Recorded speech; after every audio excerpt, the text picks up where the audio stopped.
Okay, y'all, how y'all doing? Hope you had a blessed day or had a blessed weekend. Uh, so far, um, I've been getting some alerts on Telegram, and it looks like a volcano just erupted in Indonesia, and it has killed 10 people. Um, wow.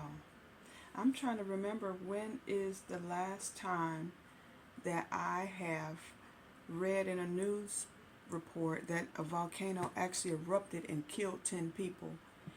So the report says at least 10 people have died after a volcano in eastern Indonesia erupted, spewing explosive plumes of lava and forcing authorities to evacuate nearby villages, officials said on Monday.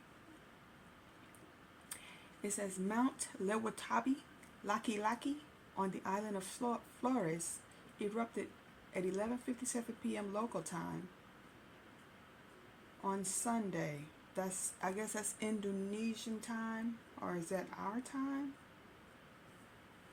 But this volcano just erupted today. It sent up a fiery red column of lava, volcanic ash, and blazing rocks. Hadi Wiyaja, whatever, a spokesman for the Center of Volcanology and Geological Hazard Mitigation, said on Monday. Today is Monday.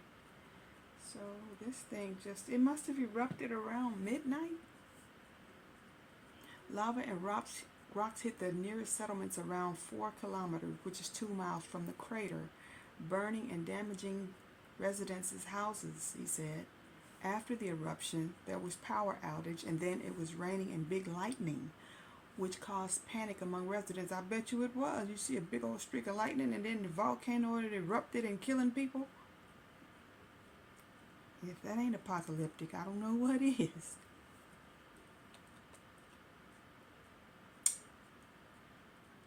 It says, what else is it saying? As of Monday afternoon, local time, Monday morning in the UK, we're not in the UK, at least 10 people had died. At least 10 people. This is 10 people reporting, and this is an early report. According to local official Hieronymus Lamawaran, local official Hieronymus Lamawaran, that's his name, who added the eruption had affected 7 villages. We have started evacuating residents since the morning to other villages located around 13 miles from the crater. Oh, wow. That looks like a earthquake. Indonesia's disaster agency warned of potential flash floods and cold lava flows in the coming days. Local government has declared a state of emergency for the next 58 days, meaning the central government could help provide aid to the 10,000 affected residents. Authorities are still gathering data on the number of evacuees. The nearest airport, located in the town of Maumere, had been temporarily closed. Indonesia sits on the Pacific Ring of Fire, an area of high seismic activity atop multiple tectonic plates. This eruption follows a series of other eruptions in Indonesia. Indonesia has been getting tore up by the floods too. Indonesia has been getting tore up this year. In May, a volcano on the island of Halmahera, Mount Ibu, caused evacuation from 7 villages. North Sulawesi's Wuang volcano also erupted in May and prompted authorities to evacuate more than 12,000 people. Flash floods and cold lava flow from Mount Merapi in West Sumatra province in May killed more than 60 people. So this has just been happening. This year, this happened in May. Killed 60 people. Register now for whatever. Okay, so this volcano so far has killed 10 people, and they've evacuated up to 10,000 people, and they got a 58-day alert for the next 60 days because they don't know how that thing is going to keep erupting. If it's been erupted already, and they don't know how long it's going to keep They don't know how active this thing is going to keep being. Oh man, that is crazy, crazy, crazy. You see, this stuff is not no coincidence. This stuff is happening, man. These volcanoes is erupting, setting houses on fire. What they say? You killed several. Setting houses aflame. A volcano in eastern Indonesia erupted overnight, killing at least 10 people as it spewed fireballs on ash on surrounding villages. I don't want this video playing. I hate these sites that have these videos playing in the background. Behind every mammogram there. Okay, let me turn that video off. Okay. It says 10 people killed at least 10 people as it spewed fireballs and ash on surrounding villages, officials said Monday as they raised the alert to its highest level. Mount Lepotadi, Laki-Laki, a 5,587 feet twin volcano located on the popular tourist island of Flores, erupted shortly before midnight, forcing authorities to evacuate several villages. Oh man, this stuff. This is an apocalyptic type. Residents described the horror when the crater started shooting flaming rocks at their homes. Ooh, just fireball rocks just coming to your house and just burning it down. That's crazy. Somebody said, I was asleep when suddenly the bed shook twice, as if someone had slammed it. Then I realized the volcano had erupted, so I ran outside, said 82-year-old hairdresser Hermanius Might. I saw flames coming out and immediately fled. There were ashes and stones everywhere. My salon also caught fire and everything inside was lost. Abdul Mahari, spokesman of the country's disaster mitigation agency, confirmed the death toll at a press conference, adding that 10,295 people have been affected by the eruptions. He said the number of evacuees is still being calculated. An AFP journalist near the volcano said 5 villages were evacuated, forcing thousands of people to seek shelter elsewhere. Buildings near the volcano were covered by thick ash, while some wooden homes caught fire, and the ground was pockmarked with holes caused by the flying molten rocks. Like you got flying, burning rocks coming towards you. The crater erupted just before midnight, and then again it erupted twice at 1:27 a.m. and 2:48 a.m. So it erupted the first time, and then it erupted again at 1:27 a.m. and then at 2:48 a.m. The country's volcanology agency said. The volcanology agency hoisted the highest alert level and told locals and tourists not to carry out activities within a 4.3-mile radius of the crater. There has been a significant increase in volcanic activity in Mount Lepotadi, Laki-Laki, it said in a press release on Monday. It released images that showed the roofs of houses collapse after they were hit with volcanic rocks and locals sheltering in communal buildings. Everybody was in a panic. Locals said the initial eruption was masked by adverse weather conditions. We didn't hear any signs because it started with thunder and lightning, said Petrus Badu Tehran, head of a village on the Catholic majority island. Oh, it's a majority Catholic. It's majority Catholic. Added that the dead included a baby and a young nun. After midnight, people finally began to evacuate in a panic. When we ran, we didn't know what to bring. We just took ourselves. Authorities warned that there was a potential for rain-induced lava floods and advised people to wear masks to protect against volcanic ash. Abdul from the disaster agency said an airport in Malmir, the second largest town on Flores, had been temporarily closed and a desk had been set up for locals to report any missing relatives. There were multiple tremors and eruptions at the volcano last week, so it was acting up. It was tremoring last week, sending columns of ash between 500 and 6,500 feet into the sky several days in a row. So it's been warning them, I'm about to erupt, I'm about to erupt. Indonesia, let me see, keeps jumping. So they're going to have rain-induced floods It had multiple tremors. Laki-Laki, which means man in Indonesia, is twinned with a calmer volcano named after the Indonesian word woman, so man and woman. The mountain has several major eruptions in January, prompting authorities to evacuate at least 2,000 residents. Indonesia, a vast archipelago nation,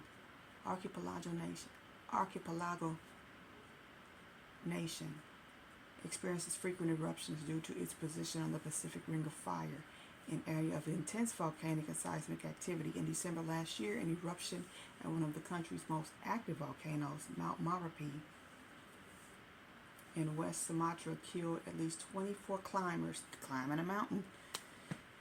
They climbing a mountain and got killed by an erupted volcano, who were mostly university students and got no business climbing up that mountain. Climbing a volcano? That's what I be telling y'all about.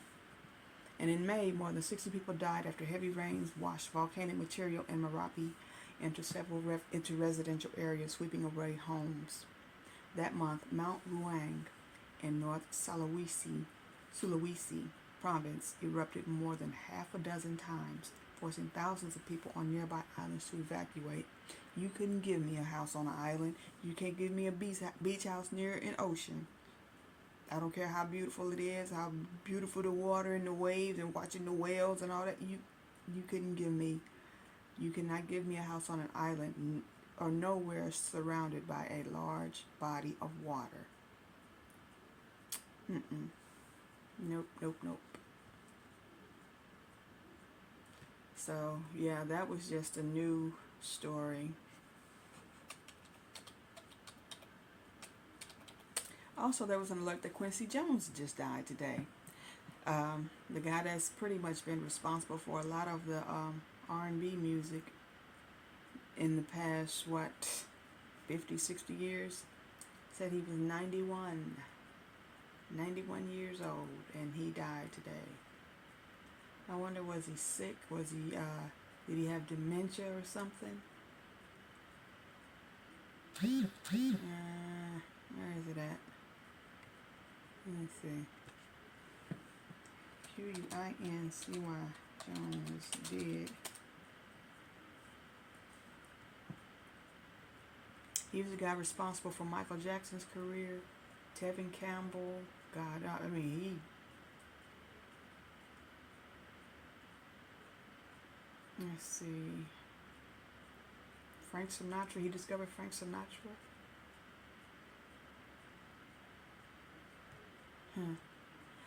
So he's 91 and he's dead.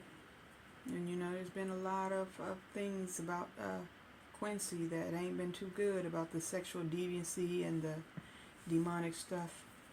This is Quincy Jones, a talented music titan whose vast legacy ranged from producing Michael Jackson's historic Thriller, which was the most demonic song ever recorded, and video.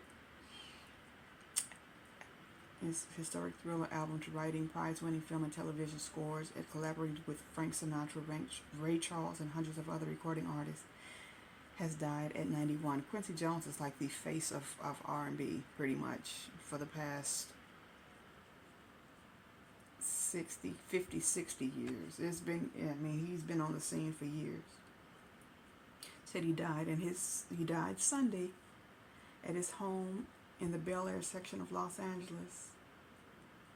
Tonight, with broken hearts, we must share in the news of our father and brother Quincy Jones's passing, the family said in a statement. And although this is an incredible loss for our family, we celebrate the great life that he lived and knew there will never be another like him. He lived a long, God gave him a long time. God gave him a long time. Said he rose from running with gangs on the south side of Chicago to the very heights of show business, becoming one of the first black executives to thrive in Hollywood, and amassing an extraordinary music catalog that included some of the richest moments of American rhythm and song. He's like the biggest face in R&B. For years, it was unlikely to find a music lover who did not own at least one record with his name on it, or a leader in the entertainment industry and beyond who did not have some connection to him. He produced some of the biggest R&B. He was executive producer to some of the biggest artists in music history, in secular music history. So I'm not going to read all this. He made We Are the World with Lionel Richie. This man had a lot of accomplishments because he's been around here. He's been around a long time. And that's what God will do. He'll keep you around a long time and give you every opportunity to get saved. He did Hugh Hefner the same way. I think Hugh Hefner was like 94 when he died. He'll give you every opportunity. So when you die and you go before Him,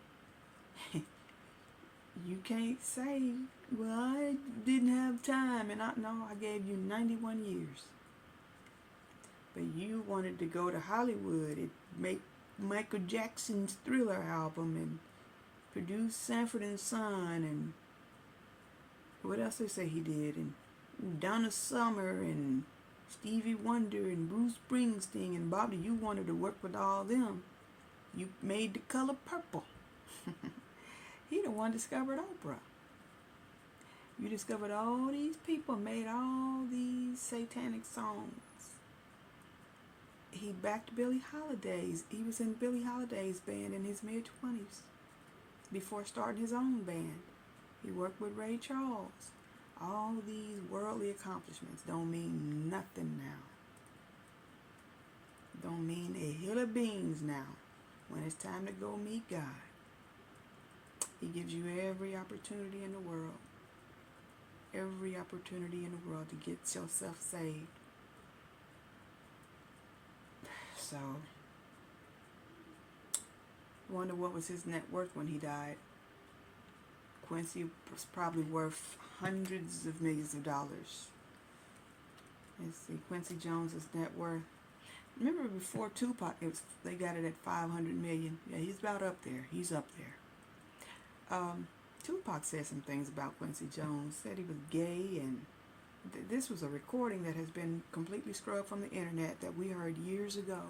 That Tupac was talking about Quincy Jones. Said Quincy Jones had came on to him. This is not something that I've read. This is something that it was an actual recording of Tupac long before AI. It was before Tupac died. He died shortly after that.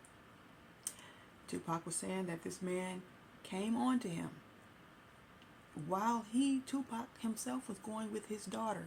He said Quincy Jones is gay and tried to come on to him. So, just looking at Quincy Jones in interviews and stuff, you can see that he was very much of the devil. God rest his soul, have mercy on his soul. But I don't know. He wasn't out in the public a lot in his later years, so I don't know. He may have gotten saved. Who knows?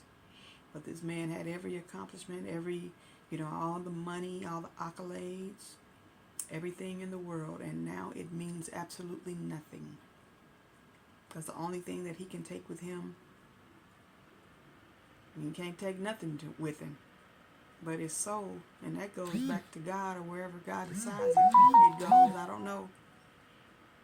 But all this man left a lot behind, so I guess his heirs are going to enjoy everything that he had. But anyway, enough of Quincy Jones. We have more important news to talk about.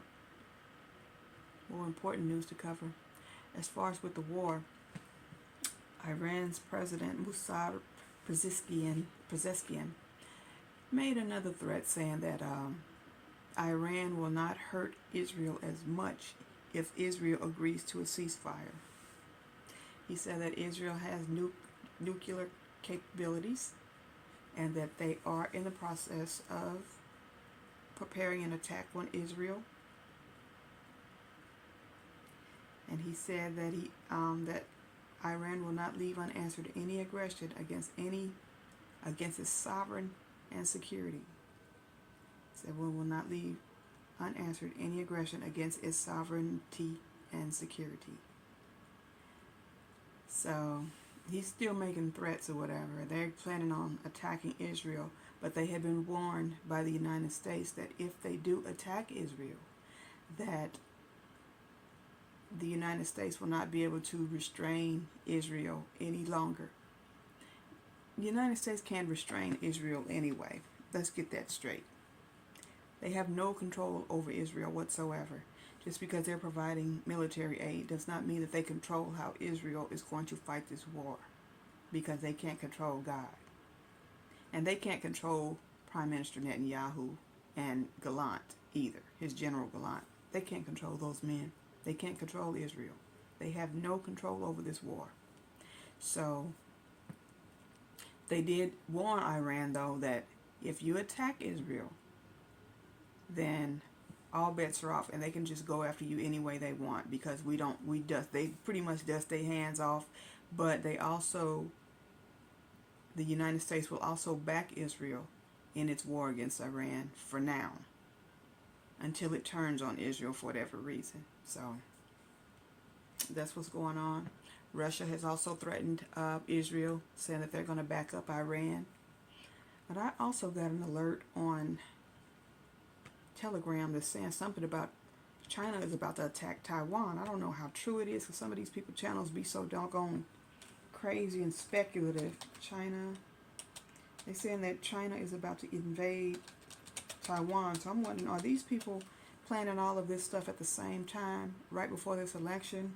Did they all get together, all the kings of the north and the kings of the east, meaning Iran, Russia, and China, and North Korea? Did they all get together and say, we're just going to just bum rush them around this election time or what? I don't know. But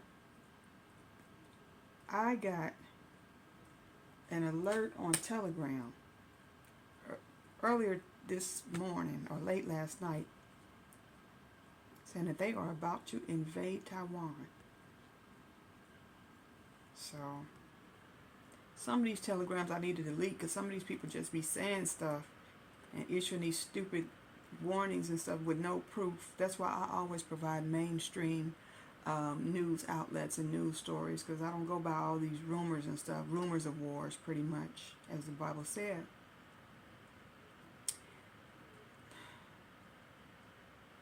China makes concerning military first in South China Sea as Taiwan invasion. No, that's 2 days ago. I just got one. I just got an alert on my phone saying something about Taiwan, like that China is threatening to invade Taiwan. But enough of that. That has not been confirmed, so we ain't gonna worry about that. So let's see what else is going on. So yeah, Israel and Iran are still threatening each other. So thousands of women rallied on Saturday this weekend in support of abortion. So they marched in the nation's capital and elsewhere in support of abortion rights and other feminist causes ahead of Tuesday's election. Marchers carried posters and signs through city streets as speakers urged people to vote in the election. We've got to stand up for our democracy, protester Lena Anderson said. We have to stand up for women's rights to have control over our body. Women's rights are human rights. That's what they're saying. Women's rights are human rights. Some men joined with them. Speakers urged people to vote in the election not only for president, but also for down-ballot issues, such as abortion rights, amendments that are going before voters in various states. Here in Kansas City, Missouri, rally organizers urged people to sign up, to knock on doors, and to get out the vote push, in a get out to vote push for an abortion rights measure. I'm not going to be knocking on nobody's door talking about support abortions. And I believe in cases of emergencies and incest and things like that, yes, I agree with the Republicans on that all the way. Then abortion is warranted. But all this other stuff, all these using abortion as a backup form of birth control and things like that, late-term abortions where the baby is viable and was going to be healthy and all that stuff, no, I don't believe in killing no baby or no child, unborn child, because it's going to inconvenience the irresponsible mother who got it in the first place. I don't believe in that. Now, if there's a pill that they can take, like I think the morning after, that prevents conception in the first place, then that's different. But when these females are sitting up here, they find out 6 weeks after they get knocked up that they're pregnant, they want to have an abortion. They want to kill the baby. because they were irresponsible and didn't use birth control? No, I don't agree with that. Abortion is not to be used as a backup form of birth control. It's just wrong. But then again, I don't like children being brought into the world by parents who know that they're not capable or equipped or financially stable enough or spiritually strong enough to support the child either. So that's a really serious issue. Abortion is just not a black and white issue. It's some serious issues, it's some serious factors that need to be considered. So, but for the most part, I don't believe in just using abortion because it's going to inconvenience the mother who was irresponsible in the first place, who got pregnant. Like I said, you can make mistakes. There's things happen, but it's irresponsible to use this as a form of backup birth control. Now, in extreme situations, like I said, where there's rape, incest, or it affects the mother's health, then I agree with it. But the Republicans pretty much want to leave abortion to the states. That's what their position is. So it's not that they want to just outright ban abortions. That's not true. That's a misconception. That's a lie. So, yeah. Also, these women were marching not just for abortion. That's why I don't participate in this stuff. Because not only were they marching for abortion, it says that they were also, some of Saturday's rally participants also advocated for LGBTQ rights, higher wages, paid sick leave, and greater efforts against gun violence. See, what they do is they try to get people who are marching for certain issues, like abortion, like they did Black Lives Matter. First, it was an issue of against, it was a protest, and it was a movement against police brutality with the whole Black Lives Matter thing, police violence and brutality. But then they want to sprinkle gay rights, LGBTQ rights, and stuff like that into the movement, and that's what turned so many people off and caused that whole movement to fail.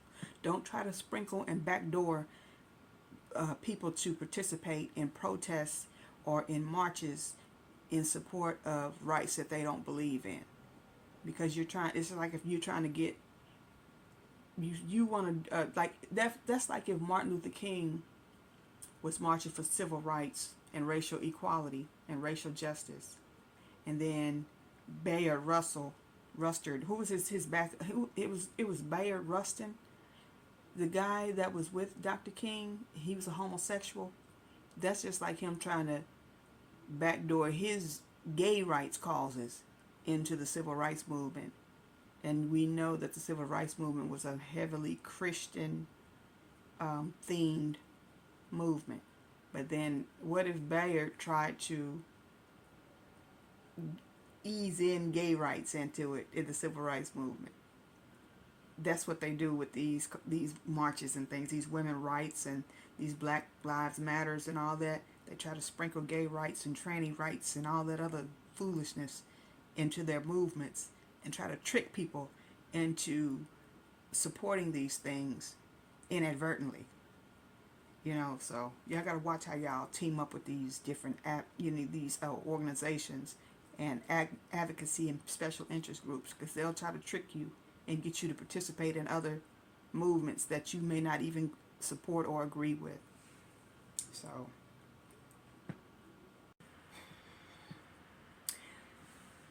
it says hundreds of people heckled Spain's King Felipe and Queen Letizia,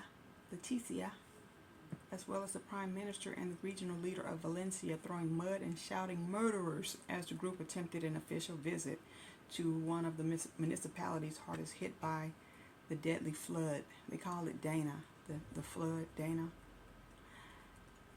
The official visit came as the death toll climbed to 214, and mayors from the affected municipalities pleaded with officials to send help. "We're very angry and we're very devastated," said Guillermo Luan, the mayor of Aldea.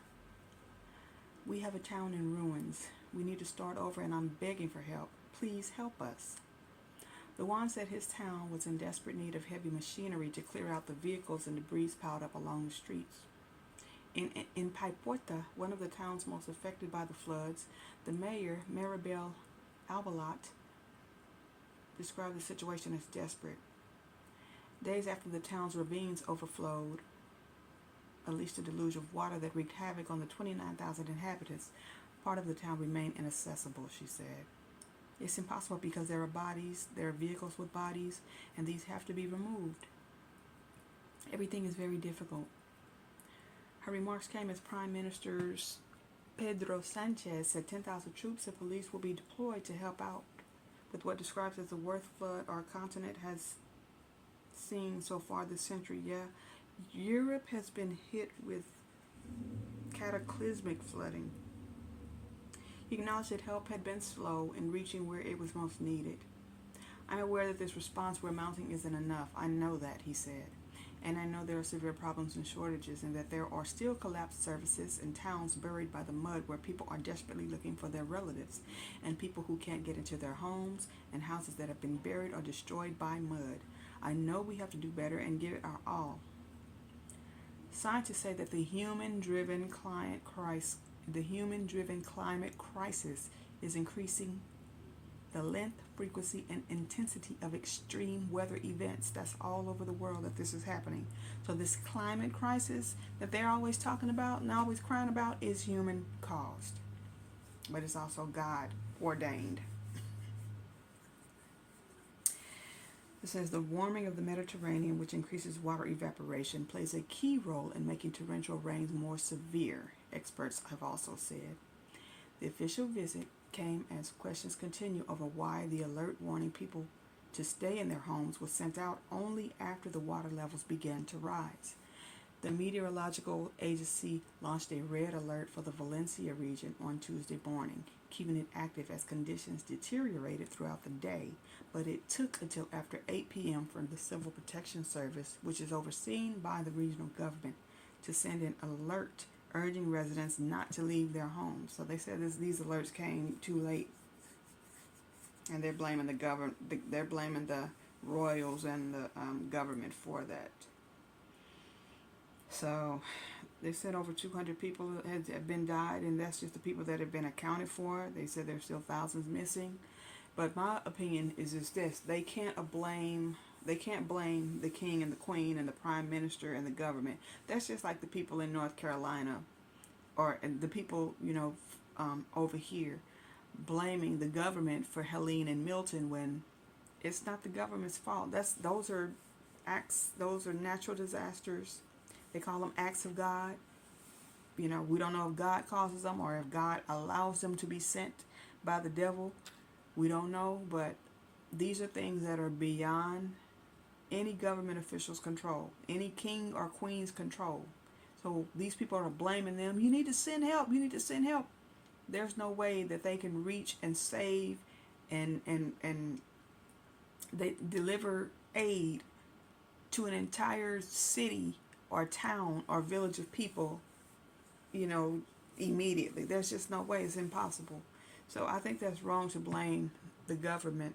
The only time you blame them is when they are derelict in their duty of, like they said, notification, or if they are prolonging the delivery of aids and services and things like that. That's when you blame them. But it just seems like people are taking out their frustrations on these government officials when in fact these are men, these are human beings. They can't control what God does with the weather or allows the weather to do. They can't control that. And if God wants to send a hurricane or a tsunami, a typhoon, a flood, an earthquake, or a volcanic eruption to wipe out a place, there's nothing no man on this earth can do. I don't care how much equipment they have. So that's that. What else is going on?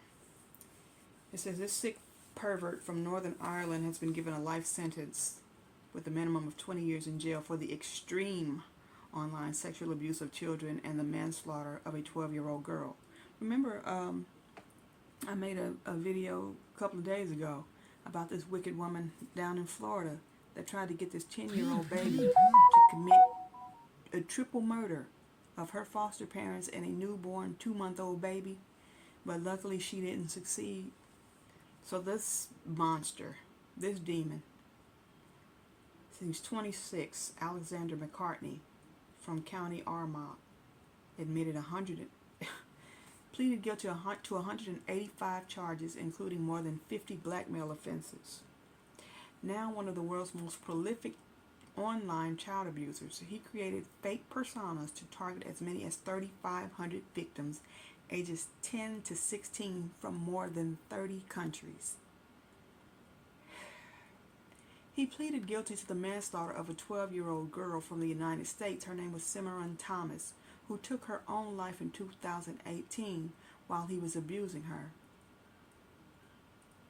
On Friday, Mr. Justice O'Hara told the Belfast Crown Court that McCartney, who has been in custody for 5 years, would not be considered for release before 2039. So this is 2024. They're talking about another 14, 15 years. They better not never let this idiot out. He said, the judge said, "I do not sense remorse or shame." He added that it was hard to think of a sexual deviant who poses more than a risk than this defendant. So he would catfish these kids, these young victims. And what he would do is that, he committed a litany of crimes between 2013 and 2019. And this is considered one of the UK's largest catfishing cases. Catfishing involves the use of a false identity online to befriend or exploit victims. The catfish is the person who creates the fake persona. The catfish is a criminal and a demon and a devil. They target people through social media and messaging apps, usually for abuse and fraud. A lot of times it's financial fraud. Some of them are just flat out evil, and they're just targeting people just to see how far they can go in manipulating that victim. So what this guy would do from behind a computer screen at his home in Northern Ireland, McCartney brought fear and devastation to the lives of thousands of children across the world. So this monster targeted kids. He approached the vast majority of his victims on Snapchat, although on a small number of occasions he used other social media sites, including Instagram and Kik. I've never heard of Kik, K-I-K. On his 64 devices, he pretended to be a young girl to lure his victims into sending intimate photos. Sometimes he used pictures he had obtained from other young girls and pretended to be them when speaking to new victims. Once he had the photos, he would then blackmail them for more extreme photographs. If they did not send them, he would expose them to their friends. He would expose them to their friends and family. He forced the children to involve their younger siblings in the abuse, which also included family, pets, and objects, bestiality. He made the kids do bestiality and to insert objects and stuff and play with objects and stuff. This is a sick, sick individual. Snapchat said its heart goes out to the McCartney's victims. I bet it does. It's not Snapchat's fault though. A spokesperson for Snapchat said the sexual exploitation of any person is horrific and illegal, and our hearts go out to the victims in this case. If we discover this activity or it is reported to us, we remove it, lock the violating account, and report it to the authorities. The company said it had extra protections for teenagers to make it difficult for them to be contacted by strangers. Through our in-app family center, parents can also see who their teens are talking to and who their friends are, but we know that that's not always the case. We know how these kids are so sophisticated to where they can log on to these social media accounts and use these social media platforms and lie about their age. Come on, let's keep it real. Some of these kids will do that. They will lie about their age, and they will get onto these accounts and pretend to be adults and things like that. But just like this guy's doing. Some of these kids are grown and they will do that, and they don't know the danger that they're setting themselves up for. But no, it seems like this guy knew that these were children. So these were actual children's accounts. So anyway, let's go. It says, in many cases, terrified children begged McCartney to stop and begged that their pictures would not be put on the internet. This evil demon would put these kids' pictures, naked pictures, on the internet. Some said that they would kill or harm themselves. One victim sent a picture with a cut on her arm, letting him know that I'm about to kill myself because you're doing this. McCartney told them that he didn't give a SHIT. Another girl said, I can't stop shaking. I think I'm going to die. McCartney replied, I don't care. The police have said on occasions he shared the images with other pedophiles. I can say pedophiles because I'm not monetized. He kept records of the children he had abused and screenshotted their Snapchat location pins so he knew where they were based. He was so relentless in his abuse that he had a template of messages that he would copy and paste to the children. The court that heard the harm that McCartney calls was unquantifiable, and he degraded and humiliated these victims for his own sexual gratification. He is a sick, demonic, demented, deviant human being. Many of his child victims have never been identified, but all their lives have been changed forever. This is a sick puppy. This is a sick, satanic individual, and hopefully the other inmates will hear about this and read about this and take care of him like they do people like him who like to target the most vulnerable people in our society. Kids and older people. He might get taken care of, during these 15 years, and hopefully they don't let him out in 15 years. They say that he's got to do a minimum of 20 years. He's been locked up for 5 years, so the earliest possible release date for him would be in 15 years, which is 2039, if there is still a world, which I doubt there will be. But hopefully they keep him in there longer, and hopefully within them 15 years he gets dealt with. He get the justice that he deserves. God don't play. You think you got away with something? God's justice is more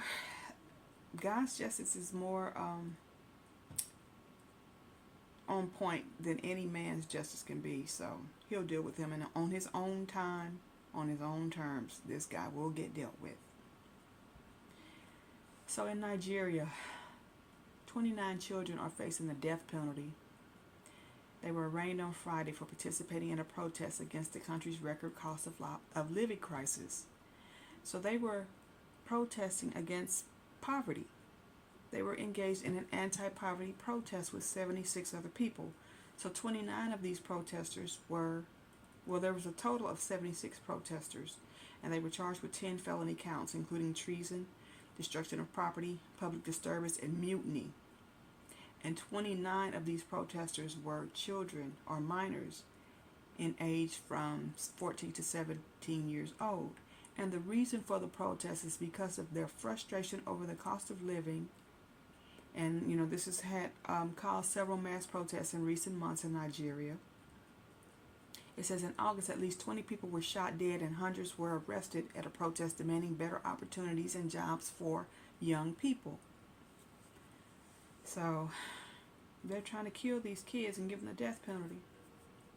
And see, Nigeria is one of those countries where there is an extraordinary inequality in the distribution of wealth in that country. Because they produce a lot of oil, of the world's oil, crude oil.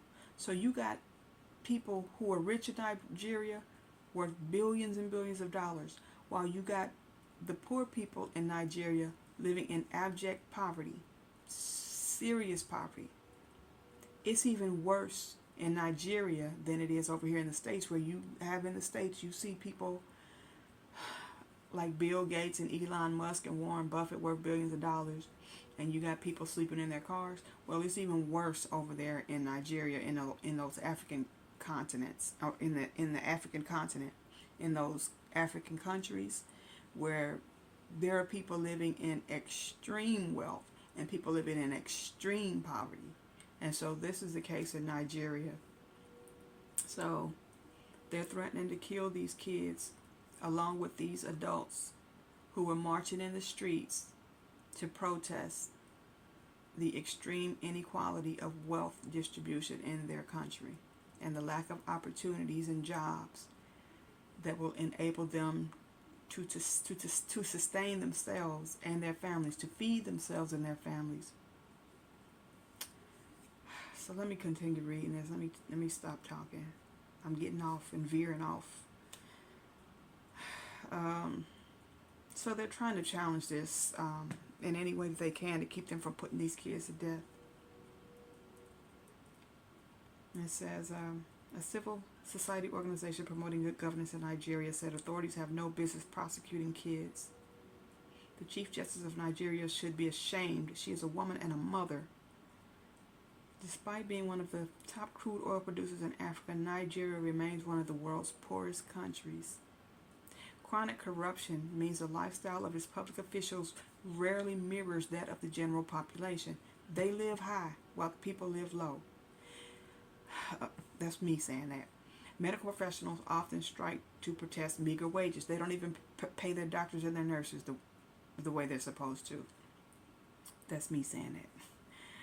The country's politicians and lawmakers, often accused of corruption, are some of the best paid in Africa. They live in extreme wealth, extraordinary opulence. If you watch some of those Bollywood movies, or those what they call Nollywood in Nigeria, you watch some of those Nollywood movies, it depicts how some of the country's wealthiest people live so extravagantly, and while the poor people are sleeping in mud huts, almost nearly mud huts, houses made of sticks and mud. But anyway, let me get back to what I was reading. The country's politicians and lawmakers, often accused of corruption, are some of the best paid in Africa. Even the president's wife, her office nowhere in the Constitution, is entitled to SUVs and other luxuries funded by the taxpayers. Nigeria's population of over 210 million people, the continent's largest, Africa's largest, is also among the hungriest in the world, and its government has struggled to create jobs. The inflation rate is also at a 28-year high, and the local naira currency at record lows against the dollar. On Thursday, Nigeria was classified as a hotspot of very high concern in a report from the United Nations food agencies, as large numbers of people are facing or are projected to face critical levels of acute food insecurity in the West African country.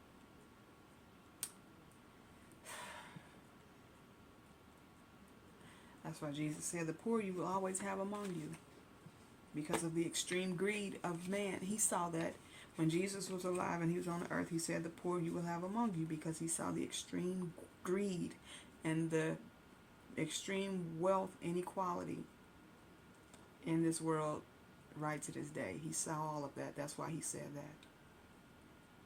That's why he said it's hard for a rich person to enter into heaven, because you cannot be of God and have the heart of God to be able to live with billions and billions of dollars, knowing that there's people living in the street, sleeping on the street, and going hungry every day. That's why the Bible says, and Jesus said, that it's hard for a rich man to enter into the kingdom of heaven because of that. So anyway, moving on. A local leader of a Mexican folk saint cult known as La Santa Muerta was gunned down at an altar to the skeletal figure late Friday. So this is an idol of a cult, and this person was killed at that altar built for this idol of the skeletal figure on Friday in honor of that Dia de los Muertos. It's like it's an offshoot of that Mexican Catholic holiday Dia de los Muertos, which is the Day of the Dead. But this holiday that they were celebrating, this is like an offshoot cult of Catholicism in Mexico. It says 2 other people were killed and 8 injured in the attack in the city of Leon and Guanajuato state, the authorities added. The saint, whose name means holy death, this Santa Muerta, this altar that they killed these people in front of, is often worshipped by convicts, drug addicts, and criminals, along with other people who feel excluded or marginalized in society or facing some type of difficulties in life. The saint, who is not recognized by the Roman Catholic Church, is usually depicted as a female skeleton and is supposed to protect her followers from death. Well, it didn't protect them from death if they got killed in front of it. That didn't work for La Madrina Chayo, a woman considered a leader of the cult in the north central state of Guanajuato. Guanajuato? I don't know how to pronounce that. Prosecutors did not give her real name in keeping with Mexican law, but the nickname La Madrina Chayo was used by a faith healer also known as Chayito. Shamans, witch doctors, pretty much. When they say faith healers, just keep in mind that that's what they're talking about. Shamans and witch doctors. Witches and warlocks. So she, another woman, and a boy were shot dead Friday as they prepared the annual Santa Muerto celebration. There was no immediate information on the condition of the other 8 people who were injured, including 2 children wounded in the shooting. Like Mexico's Day of the Dead holiday, the Santa Muerta is honored on November 1st and 2nd. That was yesterday. Roman Catholic leaders in Mexico have condemned the deity's connection to violence and the illicit drug trade. Clad in a black nun's robe and holding a scythe, what is that, in one hand, Santa Muerto appeals to people seeking all manner of otherworldly help, which is witchcraft, dark arts, magic arts, what the Bible speaks against, divination, sorcery, all that type of stuff. That's what they mean. Otherworldly help.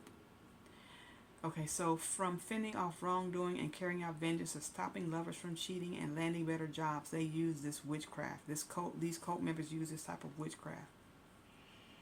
Others seek her protection for their drug shipments and to ward off law enforcement. So they're being used by the cartel. This type of witchcraft is being used by the cartels to get this deity to bless their drug shipments and to keep the police away from them.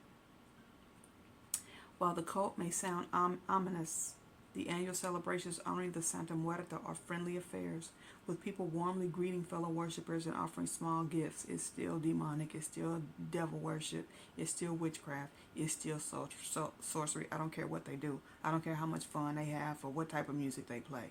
It's still demonic, it's still devil worship. For years, Guanajuato has had the highest number of homicides of any state in Mexico because of ongoing turf battles between rival drug cartels. It's because they practice this type of stuff down there. Santeria, Dia de los Muertos. What is this? La Santa Muerta. And they bow before these idols. And all of this is under the umbrella of Catholicism. They pray to altars and idols just like the Catholics do. So this is these are Hispanic versions of Catholicism.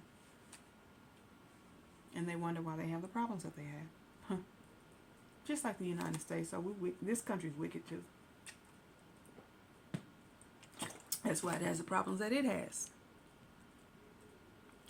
Let's see. So what happened else on this weekend? This is on Friday. Hold on, y'all. On Friday, a jury found former Louisville police officer Brett Hankison guilty of violating Breonna Taylor's civil rights during a fatal botched police raid. Remember? They raided Breonna Taylor's house in the middle of the night on a no-knock warrant. And the way they got that warrant is that these officers falsified the affidavit to obtain the warrant in the first place. But anyway, let me get to the story. It says he's found guilty of a jury for violating Breonna Taylor's civil rights during the botched raid in a retrial. This is another retrial because he keeps fighting these charges. It's a federal retrial. It says the guilty verdict came hours after the jury acquitted Hankison of a second count of violating the civil rights of 3 of Taylor's neighbors who lived in an adjacent apartment that was struck by gunfire during the raid. So they gave a partial verdict. They found him not guilty of the of his bullets from his gun that hit the neighbors' apartments. It didn't kill them, thank God. The only person that got killed in this raid was Breonna. She got shot 6 times in her sleep. She was probably still asleep, didn't see it coming, didn't know what hit her. They killed this woman in her sleep. She was unarmed in her sleep. But anyway, let me get back to the story. Okay, so it says that they gave a partial verdict. Jurors who remained deadlocked on the count specifically related to Taylor were instructed by the judge to continue deliberating because they was about to deadlock, and that judge kept sending them back like, go in there and see if y'all can reach a verdict, because they were tired of retrying this case. The jury returned a guilty verdict on that count shortly before 9:30 p.m. That was Friday. Family and friends of Taylor hugged each other and cheered after leaving court late Friday night. Speaking to reporters after the verdict, Tamika Palmer, Taylor's mother, thanked prosecutors and jurors. They stayed the course, Palmer said of prosecutors, who retried the case after Hankis's first federal trial ended in a mistrial last year when the jury was unable to reach a unanimous decision after deliberating for several days. So there was always that holdout person. Probably some racist holdout trying not to convict them and cause that mistrial. As deliberations this time around stretched late into this past Friday, Palmer says she began to feel defeated. The later it got, the harder it got, and I'm just glad to be on the other side, she said. Now I just want people to continue to say Breonna Taylor's name, her mother said. There's no need to continue saying Breonna Taylor's name unless it is used to keep this awareness alive with, as far as changing legislation and things and holding these officers accountable when they do stuff like this. That's the only time Breonna's name need to be mentioned. Other than that, Breonna is no longer with us. So I don't like when people try to, hold the dead up, and this is not how you're supposed to say her name. You say her name in order to change this environment of police violence, brutality, and murder. That's how you use Breonna Taylor's name. And also, just as long as you have good memories of her and all that, there's nothing wrong with that. But these murals and all that stuff, no, you don't honor the dead. That's wrong. You don't do that. But anyway, Taylor was fatally shot during the March 2020 raid. 3 officers fired dozens of rounds into her apartment after her boyfriend fired 1 round at them, striking one of the officers. The boyfriend thought it was an intruder because it was a no-knock warrant. These officers just bushed into that apartment and was just shooting. That's why he shot back. So this cop that was on trial fired 10 rounds through Taylor's sliding glass door and window, which were covered with blinds and curtains, prosecutors said. Several of the rounds traveled into Taylor's apartment and into her neighbor's apartment, where 3 people were at the time. And so the prosecutor said that his use of force was unjustified. Said it put people in danger and violated Breonna Taylor's rights and the rights of her 3 neighbors. It said that Breonna and her neighbors and her boyfriend had the constitutional right to be free from unreasonable seizures. And her neighbors had the right to be free from the deprivation of liberty without due process of law. You shot into her apartment and into these people's apartment for no reason. You had no right or reason to be shooting into these people's apartments and risking killing these people, just like he did Breonna. So that's where the civil rights violations come from. They should have been convicted of murder, but they weren't. They got off on that. So, says several witnesses, including Louisville's police chief, testified during the trial that the former officer violated Louisville police policy requiring officers to identify a target before firing. He didn't know who he was shooting at. He just went in there blasting. Him and his partners just went in there blasting. Okay, so the defense argued during the trial that Hankison had joined a poorly planned raid and that he fired his weapon after believing someone was advancing toward the other officers. The charges carry a maximum sentence of life in prison, which we know that they probably are not going to give him nowhere near life in prison, even though these people unjustly took Breonna Taylor's life. I wouldn't doubt that these people don't give them probation or something, but they need to do some kind of time for taking this woman's life, especially since they falsified the affidavit to even get this no-knock warrant to enter into that apartment and shoot this lady. Says the plainclothes officers were serving a search warrant for Taylor's ex-boyfriend, who they said was alleged to have sold drugs. So they broke down her door to her apartment. He was not there. That was her old boyfriend, her ex-boyfriend. They had a warrant for her ex-boyfriend. But her current boyfriend, Kenneth Walker, thought someone was breaking into the house, and so he fired a shot from his handgun, striking one of the officers in the leg. So this is their justification of going in there and riddling these apartments with 32 bullets. And if y'all saw the video of that shooting, one of them was bragging, saying something about, "Now she's done." Just like they did with that cop that killed Sonia Massey recently. These cops that killed Breonna Taylor was saying the same thing. She's done. Like they're proud, like they just shot a deer in the wild somewhere. Or like they just killed an animal. No remorse whatsoever. So they shot, 32 times. Their bullets hit those apartments 32 times. 6 of them hit Breonna and killed her. And he's been fighting this trial for about, 3-4 years or more. And this guy had been on duty. He'd been a cop for 20 years. Said it was the first time he had fired his gun in nearly 20 years of policing. So what? You still killed somebody and didn't have no reason to.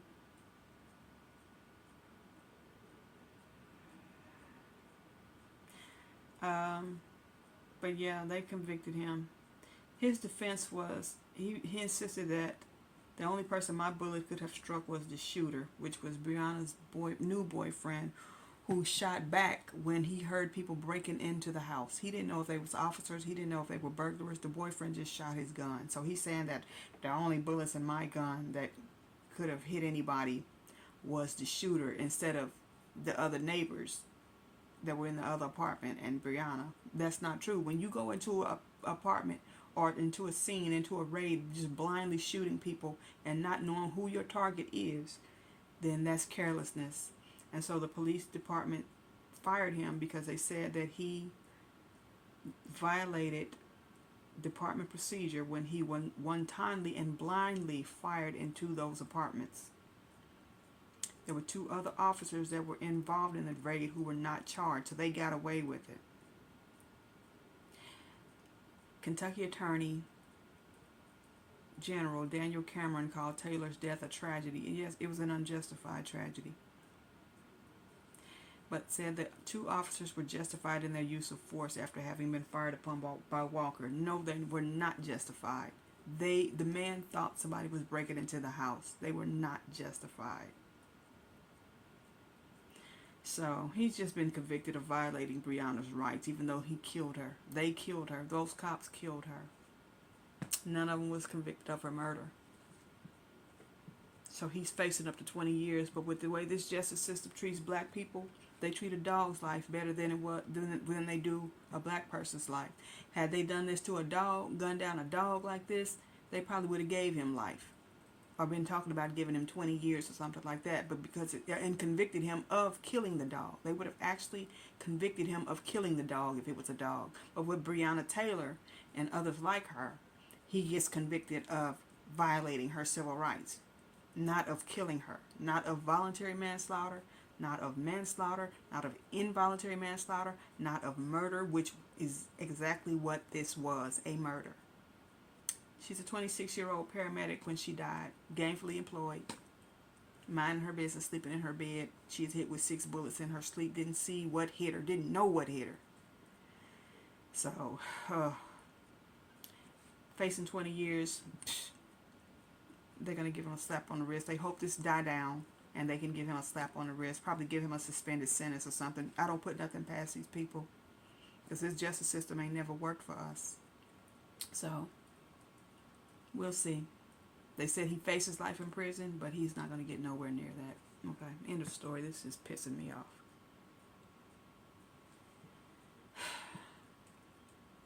Speaking of dogs, a Mississippi man is behind bars for performing sexual acts on a pregnant dog.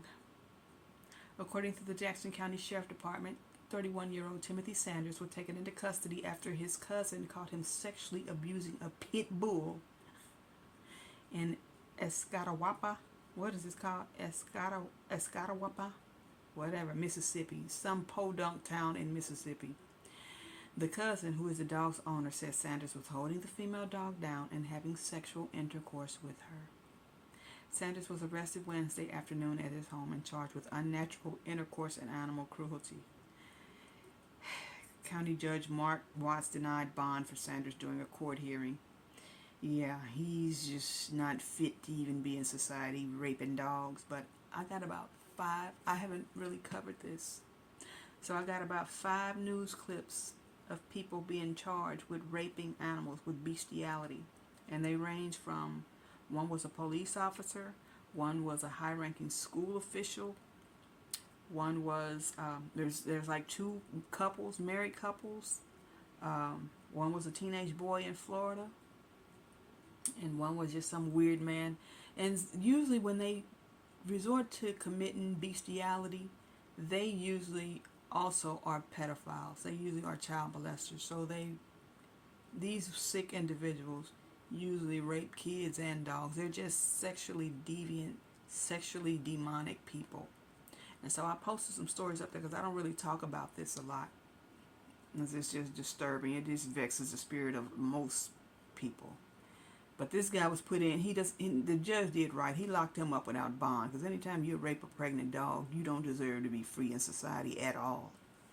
But here's some other weirdos. This happens more than y'all think. So I'm going to put these other videos of these weirdos up here and let y'all see. These are police officers and school officials and high-ranking city officials and government officials and people and married couples that you would never suspect.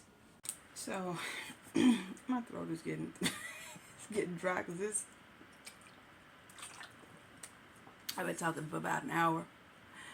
But I'll talk about it.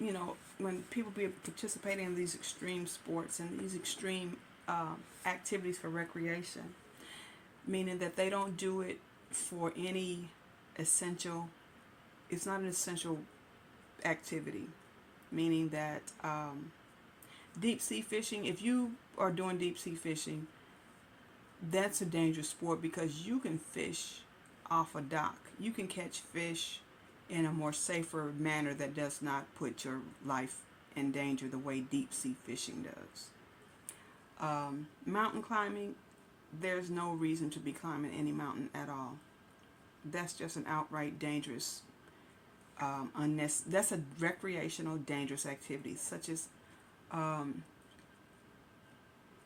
skiing. There's no reason to be skiing. Paragliding, unless you're doing it for the military, or doing it for those type of reasons, purely recreational. So this is why I just don't agree with people participating in these sports. I don't care how much money it pays. Even with football and boxing, it kind of made me feel guilty about watching boxing because I was a huge fan of boxing until I really got to thinking about it. And I'm like, when I think about when I got to see firsthand the effects that boxing has on the brain of a boxer who's been boxing for a prolonged period of time and what it does to the brain of that person, that individual, it messes them up permanently. It causes permanent, severe brain damage because they're taking blows to the head, even during sparring and when they're training and in their professional fights. They're taking blows to the head, just brain trauma back to back, to the point that it causes them brain damage. Some of the athletes, they get brain damage more. It just depends. Some of them have mild brain damage, and some of them have severe brain damage to the point that they die from it. And the reason why they participate in these sports is because they do it for money, for the purse, for the glory, the attention, the accolades. That's the reason why they do it. So, but it's dangerous. You don't put yourself and your health and stuff at risk, participating in such dangerous activities. You want to be in shape and stuff like that, and you exercise or whatever, but yeah. If it's military and you're training for combat, that's different. But just participating in these sports and stuff for money, no, that's sinful in my opinion. That's the pride and arrogance of man testing fate and testing God. So I asked ChatGPT, because I talk about this all the time when I put these videos up there about how Satan tempted Jesus to go to the top of the pinnacle of the temple and to jump, and he challenges him to jump. So this is what ChatGPT says about it.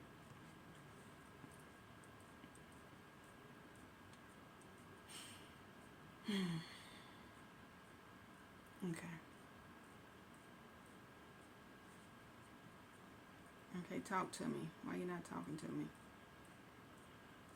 The temptation where Satan tells Jesus to jump from the pinnacle of the temple is found in the Gospels, particularly in Matthew 4, verse 5 to 7, Oh, and Luke it's 4, dragging. 9 to 12.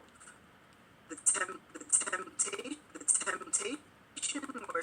temptation where Ooh, no. where It's acting Satan crazy. Hold on, y'all. tells Jesus to jump from the pinnacle. Okay.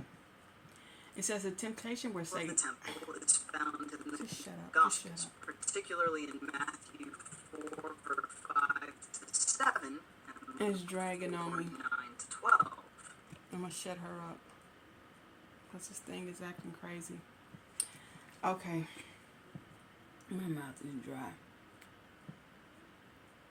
So I'm going to read it to y'all in a minute. But it talks about this. It talks about the temptation of Jesus Christ.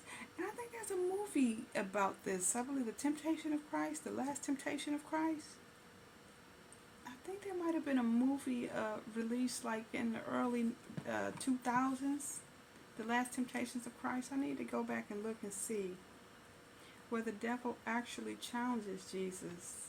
And I never saw that movie, but I always wondered what it was about. But he tells him, throw yourself down if you're God. Well, the first time he tempted him. I think he tempted him 3 times. He said, "Turn the stones into bread." And then he took him to the top of the temple, and he said that if you bow down and worship me, I will give you all the kingdoms of the earth, meaning that I will give you all the riches, I will give you all the fame, I'll give you the desires of your heart. I will give you everything in this world that this world has to offer if you bow down and worship me. Then, like I said, he said, well, if you're God, Jesus was fasting in the wilderness for 40 days, and he was hungry. And Satan said, well, if you're God, turn these stones into bread. Michael Jackson had a lyric. G. Craig Lewis of EX Ministries pointed out that Michael Jackson had in his lyrics, he said it's one of the most satanic lyrics ever sung. He said, if you pay attention, he said Michael Jackson sang something about turning stones into bread. He said that went over a lot of people's head, because it went over mine. I didn't pay attention until he pointed it out. He said that is one of the most wickedest lyrics ever sang. And if you think about Michael's song, Heaven Can Wait, that's a wicked song. But a lot of people, including me years ago before it was pointed out, now I realized this myself. Nobody had to tell me that until I got older. And I realized that that album was off of Michael's Invincible album. And that song used to come on the radio in heavy rotation during that time. And it was the lyrics said something about I don't want to be without my baby. Heaven can wait, something like that. It's a beautiful sounding song. The melody, the song, the music it's a beautiful song. But when I really sat back and listened to the lyrics, I was like, oh, you don't know what you're singing, Yancy. That's why I don't hardly listen to secular music no more, because you don't know what you're singing. That song, Heaven Can Wait by Michael Jackson, is one of the most wickedest songs you can ever sing as a Christian, because it's saying that I don't want to be without my baby so bad that I don't even want to go to heaven. Heaven can wait. That means God can wait, heaven can wait. Well,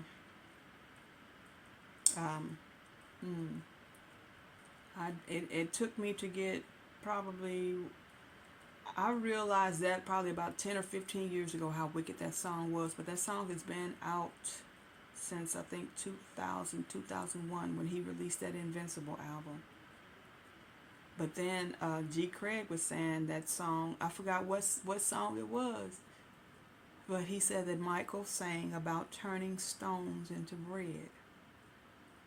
And that's what the devil told Jesus to do, to turn stones into bread when he tempted him. But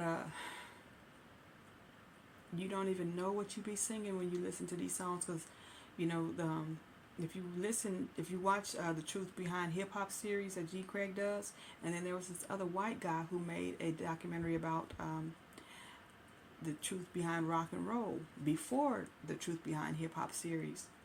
And he talks about how wicked these songs are, that they actually pray satanic rituals and things over these songs. And, you know, they ask the devil to bless these songs, because, you know, the devil was the minister of music in heaven before he was kicked out as Lucifer. He was the minister of music until God and, you know, till the angels throwed him out and threw him down to earth. That's what the devil's main talent is, music. So,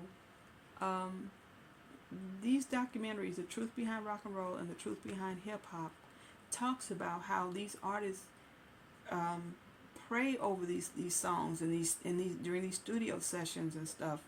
The devil is conjured up, or he's there, he's present, and the demons are conjured up and everything. And they do these rituals and these prayers and these chants over these masters of these albums and these songs, for the devil to bless the music to where it reaches millions of people and corrupts millions of people's minds.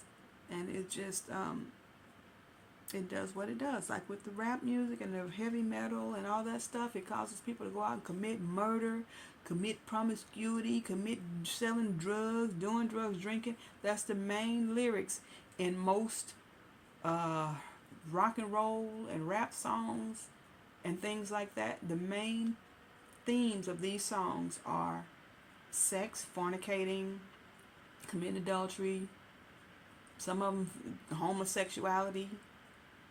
I don't know if there's a song out there that promotes bestiality just yet, but it's probably coming down the pipeline.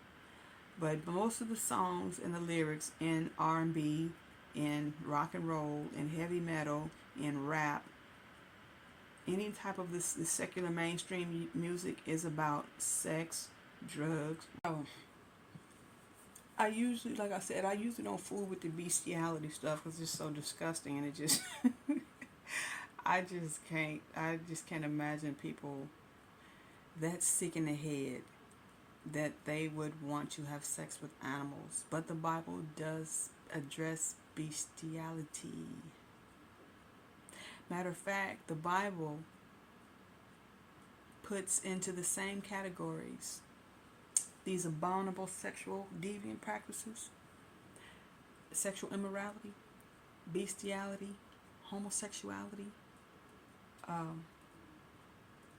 They're about neck and neck in the Bible. So, anyway, this bestiality stuff is just, that's sick. That is beyond sick. Homosexuality, in my opinion, I don't understand it because I'm not gay. I don't understand why, you know, a person would be attracted to a person of the same sex. I really don't understand that. But this bestiality takes it to another level. This is demonic to another level, but the Bible, you know, treats them equal as abominable sexual practices that, you know, says deserving of death. That's the Bible, not me. That's the Bible. So don't start talking crazy and stuff. But that's why, you know, when I see people overly affectionate with animals, that just kind of give me the heebie-jeebies. It give me the willies when I see that. And when I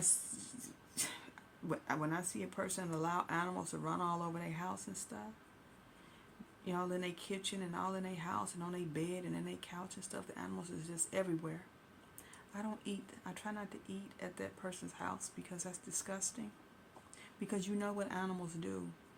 Dogs and cats, they sniff other animals' genitals and they sniff each other's genitals. They sniff, they put their face sometimes in feces, and you know, they just they're not clean animals at all.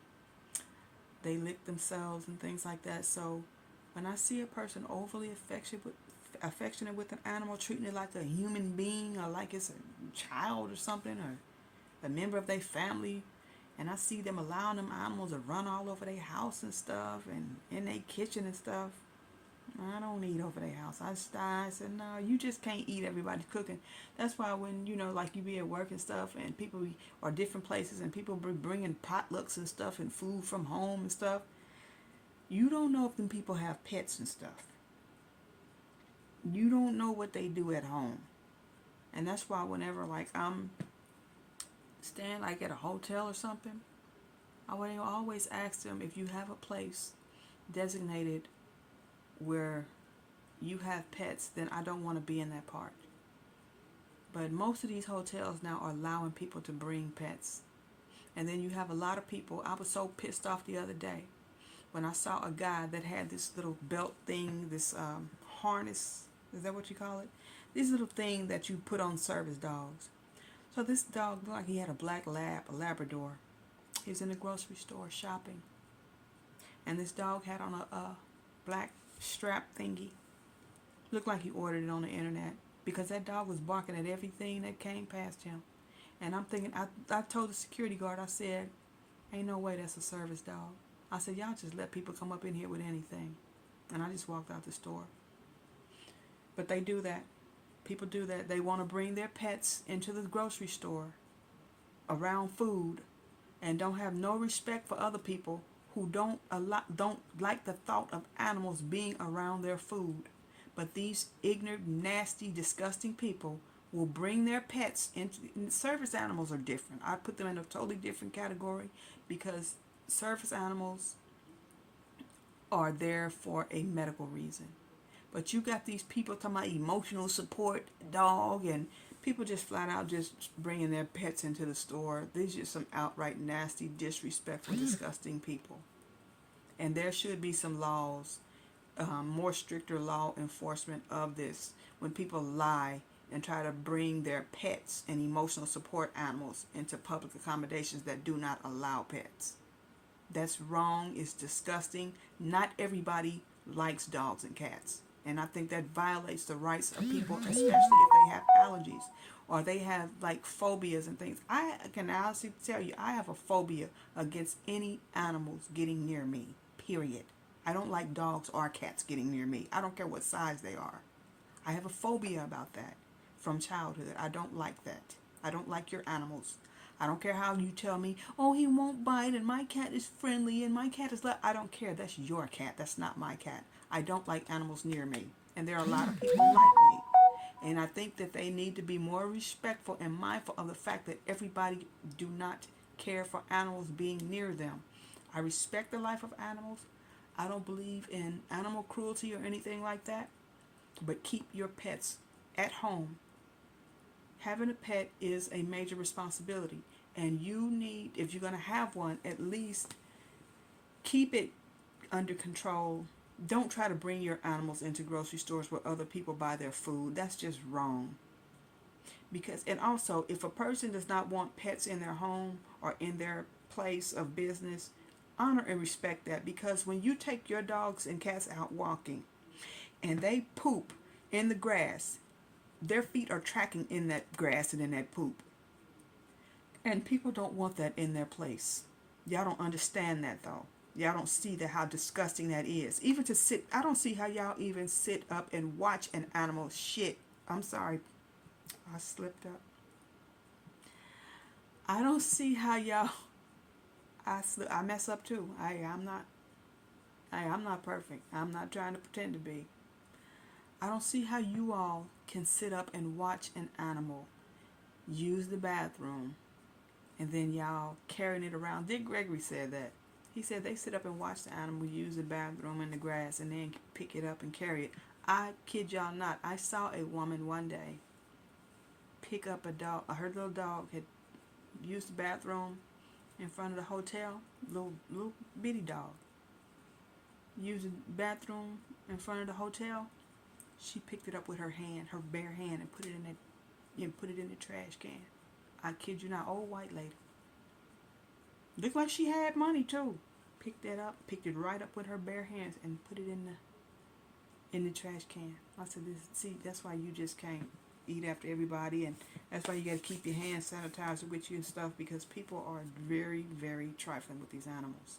They really are. But enough of that tirade. I'm sorry, y'all. I went off on a tangent because I am very passionate about that. Some of these people are just flat out disrespectful. You see the videos on YouTube all the time where they try to pass off pets as service animals, and you see the dog. No service animal is going to sniff up behind another a person or another animal. A service dog does not bark at other people like this guy's dog was doing the other day, straight up barking at people. A service dog, this is the second time in that store, as a matter of fact. Another guy had a dog. This is a black guy with long dreads. Had a dog, and that dog was coming up to me and other people, and I told him, I don't do dogs. Keep your dog away from me. And he acted like he could not get that dog. Kept letting the dog come run up. I said, I told you, keep that dog away from me. No, he doesn't. He's okay. He's not. No, he's not okay. Get that dog away from me. And I told the manager, I said, that ain't bit more no service dog than I am. So, yeah. It's just disrespectful. Anyway. There's this man. Let me get back to what I'll be talking about too, about these people that be going places that they have no business being. Okay. When I talk about this, it's because I'm talking about these people who has this thrill for adventure, thrill seeking, chasing adrenaline rushes and things like that. This is what the Bible also speaks against, because it's kind of like the pride for life, and you testing fate and testing God. When you do these things, you participate in these extreme sports, and you go and venture off into these dangerous places that you know that there's a high possibility or a high risk of losing your life or limb. And these people engage and participate in these activities anyway. And it just seems like you just have no care or concern about your life, or even the lives of the people who have to come and rescue you when you get caught up, if you don't die. So that's why I always make stories about these type of activities, because participating in extreme sports and stuff such as skiing and deep sea fishing and mountain climbing and snorkeling and even just racing, like drag racing, any type of racing where you've driven a car at a high rate of speed, like would kill Dale Earnhardt and Evel Knievel doing the motorcycle stunts and stuff. The people climbing the mountains, falling off the mountains. You see the skiers and falling, sliding down the ski slope, and then they tumble and fall and cannot prevent themselves from breaking their neck and their head and all that stuff and busting their head open. Just all these extreme sports, even the gymnastics, when they doing all these twirling and stuff, they put on their little tight leotards or whatever the suits they have, and they doing all these twirls and stuff. One wrong fall and you can break your neck and kill yourself or paralyze yourself, break your bones or whatever. Just all these participation in these type of things is sinful, because you're testing fate pretty much. Bungee jumping, things like that. So in this case with this guy, let's go back. This case was out of Kentucky, Nicholasville, Kentucky. Is a parachute accident. It says a powered parachute aircraft flipped while landing in Kentucky, killing 2 people aboard, authorities said. The small aircraft crashed Sunday in Nicholasville, south of Lexington, the Jessamine County Sheriff's Office said on social media.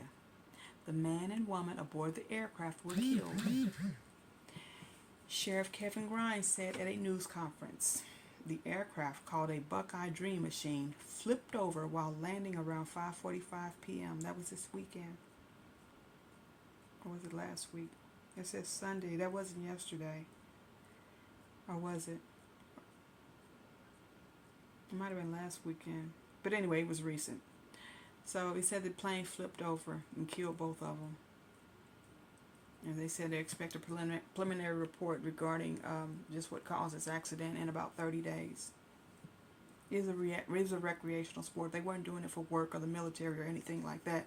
They were just doing it for thrill-seeking purposes only, recreational purposes. So, yeah, and they lost their lives. And these cases, let me read these. These are about shark attacks. It says a decade after his first shark bite. Yes, he's been bitten before. A Florida man is recovering from another bite he suffered at the same exact beach. Cole Tashman, 28, was surfing with two friends at Bathtub Beach in Stuart, Florida last week when he encountered a situation that was all too familiar. As I was paddling across the current, my feet are behind me, they were laying flat on the board, and an about 8 or 9 foot either bull shark or tiger shark came up behind me and snatched my feet, Tashman said. He's a fishing charter captain, and he lives near the beach with his parents. He lives on the beach with his parents. So at around 2 p.m. on Friday, October 25th, a bull or tiger shark bit Tashman in the waters in front of his parents' house. 3 tendons were completely torn and 1 was partially torn in the accident. Following 2 surgeries with the potential third on the horizon, 93 stitches, and 10 to 15 staples, Tashman is back at home recovering. He was in the hospital for 4 days. Back in 2013, a black-tipped reef shark bit Tashman's right hand. Fortunately, he didn't lose any fingers. Tashman was 16 years old at the time and was surfing at the Stewart's Rocks break at Bathtub Beach when he encountered the shark. It was the same beach and break he surfed at last week. So he went back to the same place he got bit the first time. Same beach, same exact rock, same place, same reef, same everything, Tashman said. Following the accident, Tashman's girlfriend, Ann Petchy, launched a GoFundMe fundraiser for this. Y'all know what I want to call it. She had the nerve to start a GoFundMe for him. And guess what? As of Thursday morning, 19% of the $30,000 goal had been reached. People were giving him $30,000 for this stupidity. Throughout his recovery. So I'm thinking they didn't have no insurance, so they're just trying to, this is a money grab. If they had insurance, that should have paid for his medical care, right? Right? They have a house on the beach and everything like that, so they probably had insurance to cover the medical bill. So what are they asking for $30,000 on GoFundMe for? But anyway, to me this sounds like a money grab if they had insurance. You had got a beach house and you swimming, surfing in the beach, then you got money to pay for your medical bills, right? 28? So additionally, Ohana Surf Shop in Stuart launched a raffle fundraiser for this man. Throughout his recovery, Tashman has had time to reflect on the importance of those who were with him at the beach that day. His girlfriend and his 2 friends, Hunter Rowland and Zach Bucolo, so he said, without them, things could have been a lot different. If there was no one on the beach and I couldn't get help, I might not be talking to you right now. It's God's grace and mercy. That's what that is. Rowland and Bucolo were out surfing with Tashman when he got bitten. Tashman said Rowland used the leash from his surfboard to create a tourniquet around his legs to slow the blood flow. When I got up to him by the beach, he just really seemed in shock. Bucolo told Treasure Coast newspapers, part of the USA Today network, obviously, we knew that he had got bit. We didn't know how bad it was, and he said that he was fine but needed to go to the hospital. So this is a 28-year-old in Florida. They got bit by a shark twice. He didn't learn the first time. He went back in the waters and got bit the second time. So you know what? That ain't nothing but God's grace and mercy that shark did not kill him. So he got bit in the hand the first time when he was 16. And then at 28, he went back into those waters. So his family has been living on that beach for years. So they obviously got some money. You know, if he's going searching on the beach or whatever. And they said he's like some type of fish captain. So what do you need to raise $30,000 on GoFundMe for? Sounds like a cash grab to me. And they raising the money for him. For stupidity. Because you didn't have to go back into that water after you got bit the first time. So I guarantee you, he'll be back in there the third time. But see, that's how they testing God. They testing fate to keep going back into that water after you got attacked and nearly lost your life twice. And you probably going to go right back in there. So, here's another story. It says on Friday, November 1st, a Maui surfer was in the water at Sand Piles, part of Waihu Beach Park on the north central side of the island. This is in Hawaii. And he was attacked by a shark. This guy, he's 61-year-old Kenji Nanoka. He lost a portion of his leg in the attack. It says, somebody's quoted as saying, he had gotten himself on shore by his own power, said Maui Fire Assistant Chief Jeffrey Gesa. He was alert. What I confirm is that the patient's right leg was bitten off below the knee. I am unsure if his surfboard was also damaged. Something bit him, wrenched his leg off, and was on its way. So the shark took a big chunk out of him, took off half his leg. You just probably said, hey, you ain't got no business, nigga. What you doing in here? Bit him. Yeah, take that. You know, you ain't got no business being in that ocean with that shark. So, anyway, what did it say? It says, what I confirm is that the patient's right leg was bitten off below the knee. So the shark bit him and kept it moving. Told him, get up out of here, and kept it moving. So now a few days following the attack, there are some important updates on Nanoka's condition. Loved ones has set up a GoFundMe, another GoFundMe for a food. No, I shouldn't. People just do stupid things, that's all. Another GoFundMe set up to support Nanoka in his recovery that they have reported. He is out of ICU and in the PCU, fully alert and full of joy for all the love and well wishes from the Maui, Ohana, and beyond. Kenji and Tomako are so grateful for all the support, and he's been talking all afternoon about his love for the ocean and the Waihu surf, whatever it's called. This accident hasn't lessened his stoke one bit, but he still has a long journey of healing ahead of him, so please continue to spread the word, and a huge thank you to those who have donated. Kenji is staying positive and strong for his recovery, and in his own wise words, he says, tomorrow mo better. At the time of this report, the GoFundMe has raised over $60,000 of its $100,000 goal. So they asking for 6 figures in theirs. They asking for $100,000, and so far they have raised $60,000 for this fool being in this water where he has no business and having half of his leg bit off by a shark, because he's going to be disabled for the rest of his life now because he likes to swim in the ocean. A close acquaintance of Nanoka, Renee Wilcox, who goes surfing with the victim nearly every morning. Oh, so they surfed every morning. Had this to say about her friend. When I talked with him in the hospital, he was looking forward to getting back into the ocean with 1.5 legs. He's going to get back into the ocean.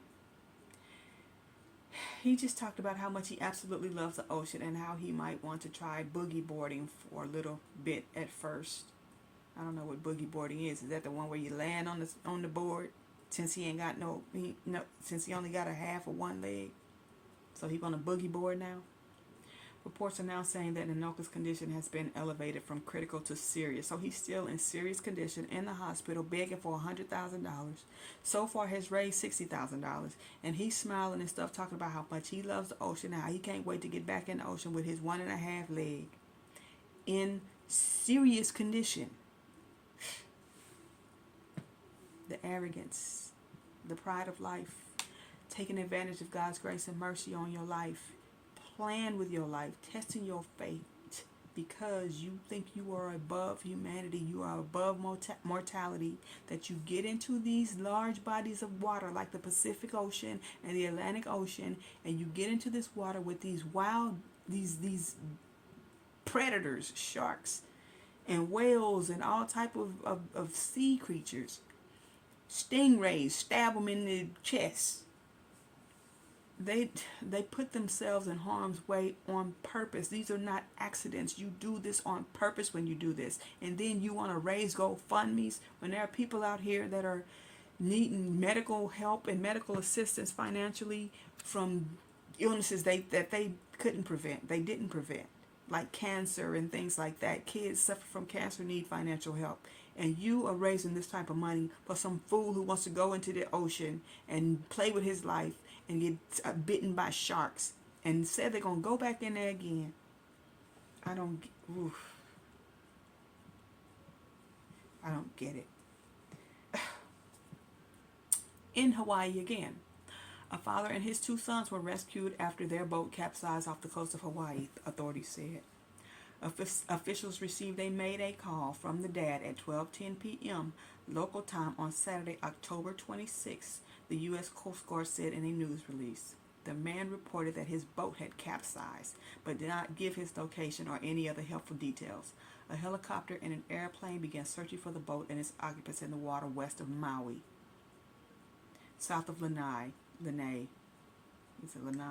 and west of Keowalla Way, whatever, I don't know. Kilauea, I don't know. After 5 hours later, the helicopter crew spotted the capsized 16-foot boat about 7 miles south of Manali Harbor, the Coast Guard said.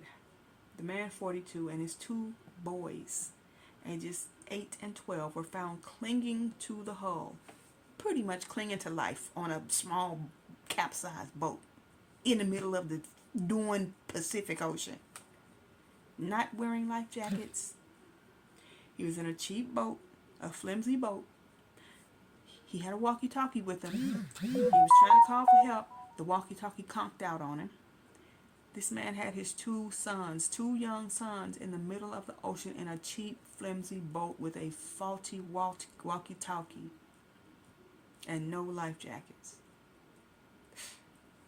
And all of them almost died. But by the grace of God, they were clinging to life on that boat with no life. A shark could have came and attacked them. Could have killed them. They could have been shark food. Him and his kids. Out there deep sea fishing. That's what they was doing. Deep sea fishing. Why can't you just stand by the harbor and go fishing? Why do you got to take a little old bitty boat and go out into the middle of the Pacific Ocean with your 2 small sons with no life jackets? What? I just don't get it. Why would you put yourself and your kids in harm's way like that? That's just extreme negligence and stupidity, in my opinion. This is dumb. And I bet you they'd be right back out there. You're going to buy another boat and get back out there. I guarantee you they'd be right back out there. I almost died doing that. These people, I just don't know I don't understand why they want to test fate and play with their lives like that. If Jesus Christ himself, but a lot of them don't believe in Jesus anyway. But if Jesus Christ himself said, do not put God to the test. When the devil challenged him to jump off of a tall mountain or a cliff, he took him to somewhere. He took him to the top of a temple or a mountain or a cliff or something and told Jesus, if you're God, throw yourself down. Or if not, God's going to save you, or something like that. And Jesus told him, do not put God to the test. And that's what these people do every day when they participate in these type of extreme, dangerous activities. These extreme sports, these dangerous activities that they do for money, they do for attention, they do for glory, or they do it just for the thrill, the adrenaline rush. They are putting God to the test. They're playing with their lives. They're testing their fate. And this is very much sinful. It's pride, it's arrogance, and it's just no regard to their own safety and the safety of others who might have to go out and recover your body for rescue or recovery.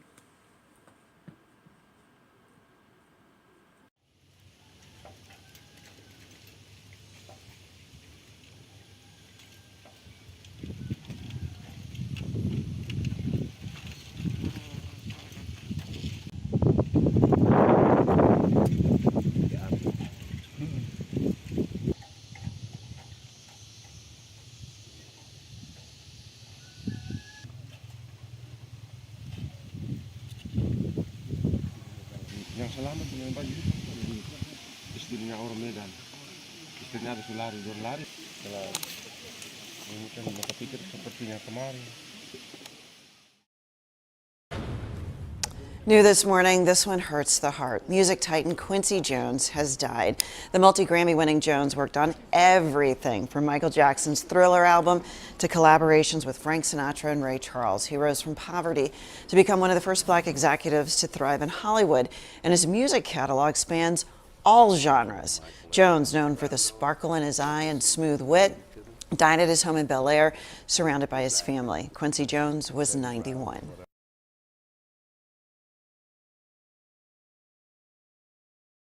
Legendary music producer Quincy Jones dies at 91.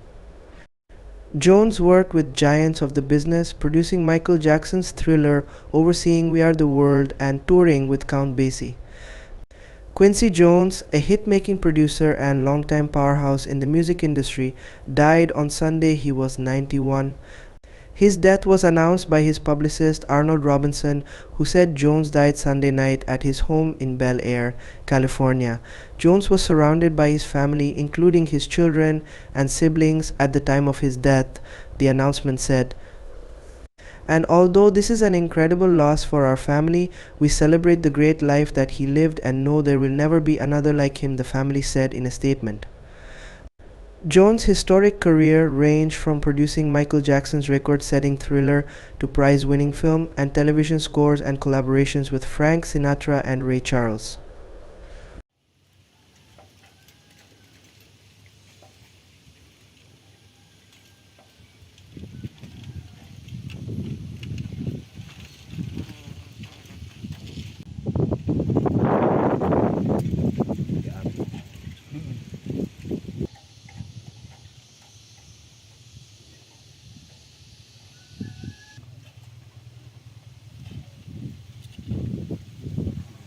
Yang selamat dengan baju.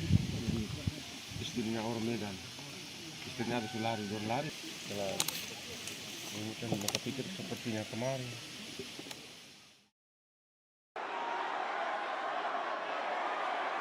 دشمنان چه رژیم صهیونیستی چه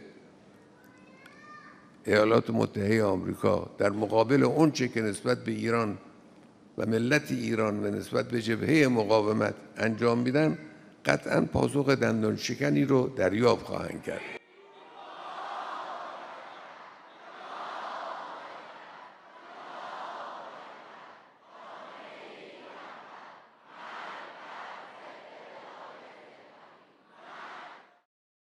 Welcome back. Thanks very much for staying with us. You're watching Beyond World is One with me, Raisha Sehgal. There's lots lined up on the show. But first, a quick check on the headlines.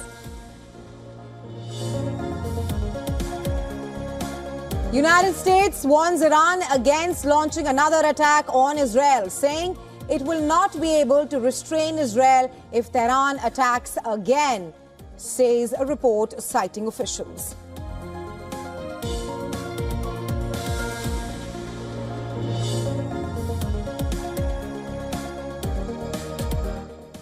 Israeli military says 2 IDF soldiers killed in the northern Gaza Strip as hundreds of demonstrators in Tel Aviv voiced their frustration over failure to secure hostage release deal.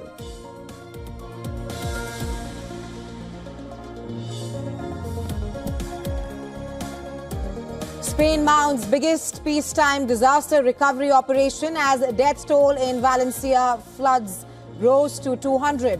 10,000 more troops deployed to aid rescue and relief efforts.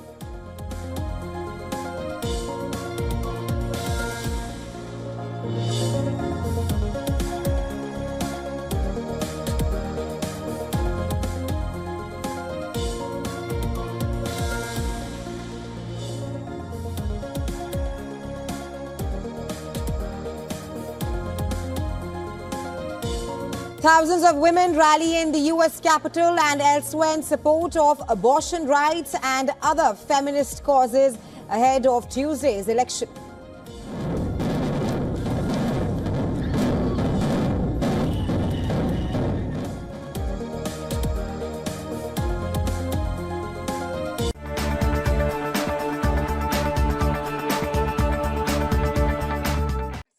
There's an outcry in Nigeria over the fact that 29 children are among those who face the death sentence for allegedly taking part in protests against the cost of living crisis. The minors, aged between 14 and 17, were part of a group of 76 people charged in court on Friday.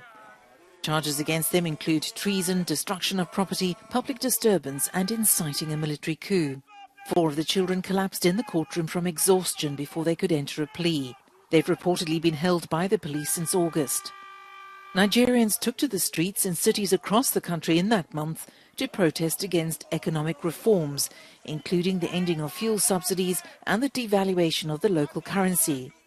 The changes have led to rampant inflation and inflicted increasing hardship on ordinary people. Security forces were accused of using excessive force during the protests, with Amnesty International saying at least 13 people were shot dead in clashes with the police. Lawyers for the children say they were granted bail and the case will come to trial in January. The death sentence was introduced in Nigeria in the 1970s, but there have been no executions since 2016.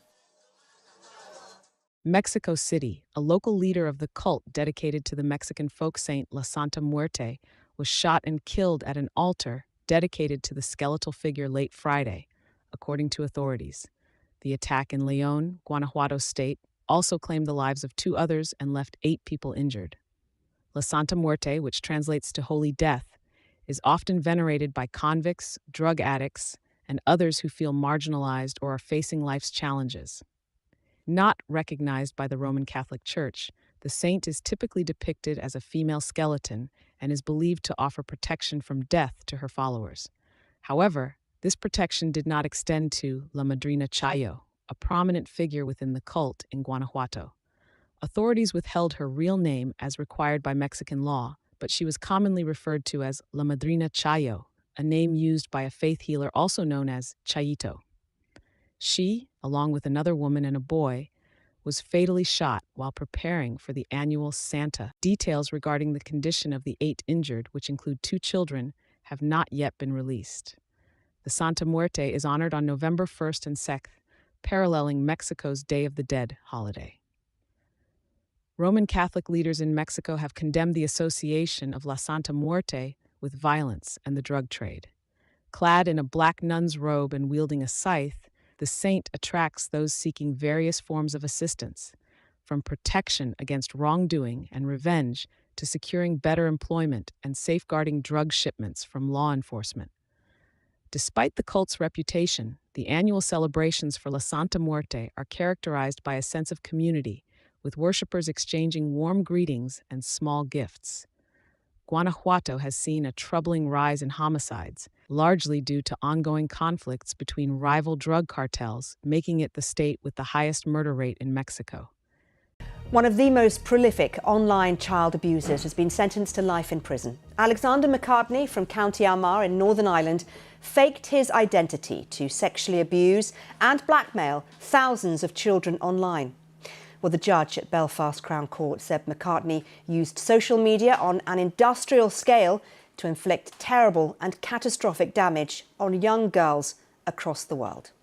Well, police believe thousands of children were targeted, with many victims never identified. Before sentencing today, McCartney, who is 26, pleaded guilty to 185 charges. Well, those charges involved 70 victims aged between 10 and 16 in New Zealand and in the United States. My colleague Chris Page has the details. Simran Thomas lived thousands of miles away from the abuser who caused her death. Why? Why was the biggest question. Why? This is the Sunday we took her home before her passing. She has bright red lipstick on, getting into that stage of her life. To be a teenager, she almost was. Alexander McCartney was blackmailing Simran. He had initially pretended to be a teenage girl to trick Simran into sending him explicit pictures of herself. He went through the same sickening routine with 3,500 victims, telling them he would post the photos publicly unless they carried out acts of abuse for his sexual gratification. 3 minutes after McCartney's last message to Simran, The emergency services received this call. What happened? She fell, shot herself. Yeah, get her to get rags, put pressure on that, control the bleeding as much as you can. I need to secure the firearm. Is it close by? 18 months later, Simran's father, Ben, took his own life without knowing what had led to his daughter's suicide. Police and prosecutors on both sides of the Atlantic worked to bring the manslaughter charge. McCartney targeted victims across the world over 5 years. He ordered some girls to film themselves abusing other children. You had little girls, sort of an average age of 10 to 12 years old, many times, being threatened in the most depraved way. When he got that first photograph from them, he actually had a pre-prepared threat saved in his phone, which he would cut and paste into the chat. His offending was round the clock, and it was difficult to know when he actually did anything else. A number of victims were in New Zealand. One father said his family had been devastated. It all happened for my daughter within minutes. As soon as that first photo was sent, a sequence of events was in motion that, could never be undone.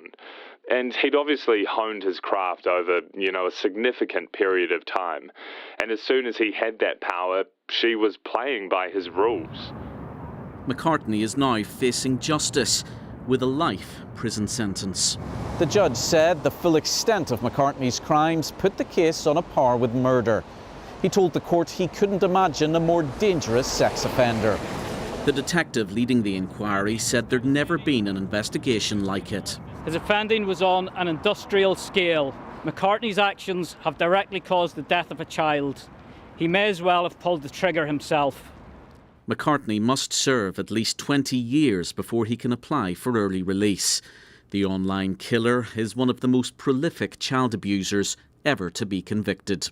Chris Page, BBC News, Belfast. Well, let's cross live now and speak to our tech correspondent, Graham Fraser. And Graham, just bring us up to date with what Snapchat have had to say following this case. Well, as we were hearing from Chris's report there, McCartney's horrible crimes had social media at their heart, in particular Snapchat, an app which will be popular for many people watching at home, and it's also a very popular app for many young people. Now, what McCartney was doing was he was pretending to be a girl on Snapchat, and he was finding girls and then he was flattering them, and he was getting compromising photographs of them, and then he used them to blackmail and threaten the children, with the offences taking place between 2013 and 2019. Now, as you say, Snapchat have released a statement following the sentencing today.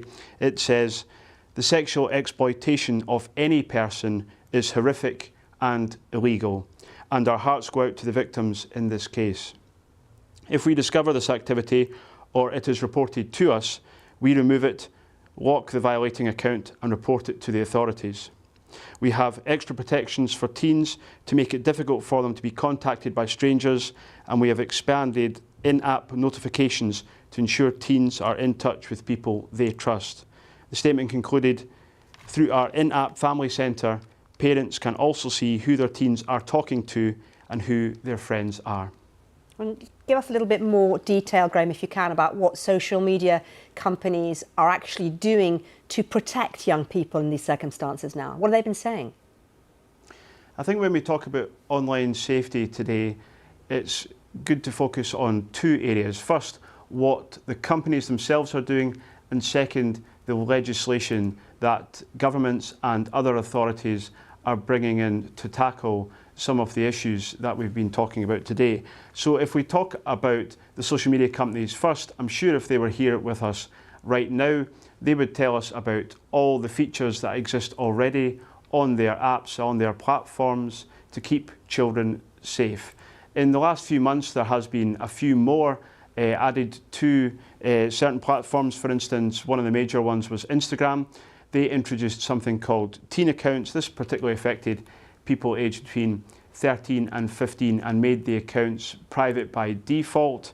And that means that people who don't follow them wouldn't be able to see their content. It also gave parents quite a lot of ability to control those apps. The second thing that Instagram released, it was just last week, was a feature to try and tackle sexploitation. In particular, it was stopping people being able to screenshot images in the app that were only designed to be seen once. So that's a flavour of some of the things that some of some of the social media companies are doing. But one of the big things, I think, is the Online Safety Act, which in the UK is coming in next year. This will put the onus on the platforms to do much more to tackle illegal content. Graham, thank you very much indeed. Well, let's now speak to Andy Burrows, who's Chief Executive of the Molly Rose Foundation. It's a charity set up following the death of the schoolgirl Molly Russell, who took her own life after viewing harmful content online. And Andy, I'm very grateful to you for taking the time to speak to us. And if I may ask you, first of all, for your reaction to the sentencing and indeed to this case.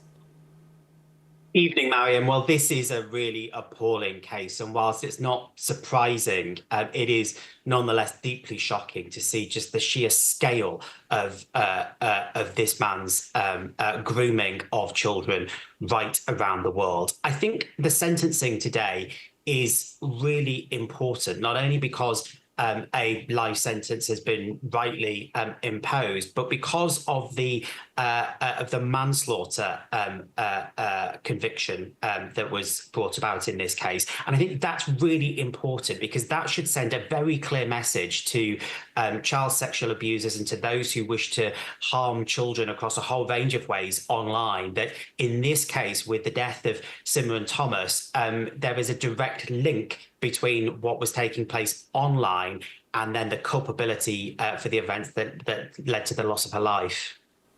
Talk me through a little bit about what needs to be done now, do you think, to prevent cases like this being able to run in the way this has for years? Well, Graham was setting out there some of what the social media platforms claim that they're doing, but the reality is that most of the major platforms, at best, what we see from them is piecemeal action in response to tragedies. Most of the companies have failed to invest in safety upfront by design. They've turned a blind eye to the range of safety risks. And as a result, we see child sexual abuse every year hit new record levels. Here in the UK, we see a child aged 10 to 19 die by suicide every single week, where there is a technology aspect to those cases. There is so much more that technology platforms could do to detect and disrupt harm before it even happens, because we're talking here, Mariam, about preventable harm. We shouldn't be fatalistic about this. The platforms can do so much more to step in and intervene. Andy, good to talk to you. Thanks again. Steven Rosales, the former Kewaskum police officer charged with bestiality, returns to court. I'm your Fond du Lac neighborhood reporter, Margaret Cahill, with more on what his defense attorney is asking. A warning to viewers, some details in this case may be disturbing. Rosales is charged with several counts of bestiality for, prosecutors say, having sex with his dog and sending photos and messages about it to another person. He's also charged with sexual misconduct in Washington County. There, prosecutors say he had an inappropriate relationship with a student at the high school where he worked as a school resource officer. Rosales is currently being held on a $100,000 bond in the bestiality case, but Rosales' attorney asked for a bond reduction. He wants to be there for his wife. He wants to make sure she has a healthy and safe pregnancy. The state disagreed. Based on the nature of these charges, as well as the charges in Washington County, and the state would ask the court to deny the motion. The judge kept the bond at $100,000. Rosales will appear in court again in September. In Fond du Lac, I'm Margaret Cahill, NBC 26. Good evening. Thanks for joining us. Social media, encrypted messaging apps, and cell phone data. It's what investigators use to link 4 Wisconsin men who now face various charges related to child pornography and bestiality. Among them are a former Racine County Sheriff's deputy, a pet grooming salon owner, and a former Outagamie County Human Services Director who signed a plea deal in federal court this week. In this First Alert investigation, Brittany Schmidt shows us how an investigation of one man eventually led investigators to 3 others.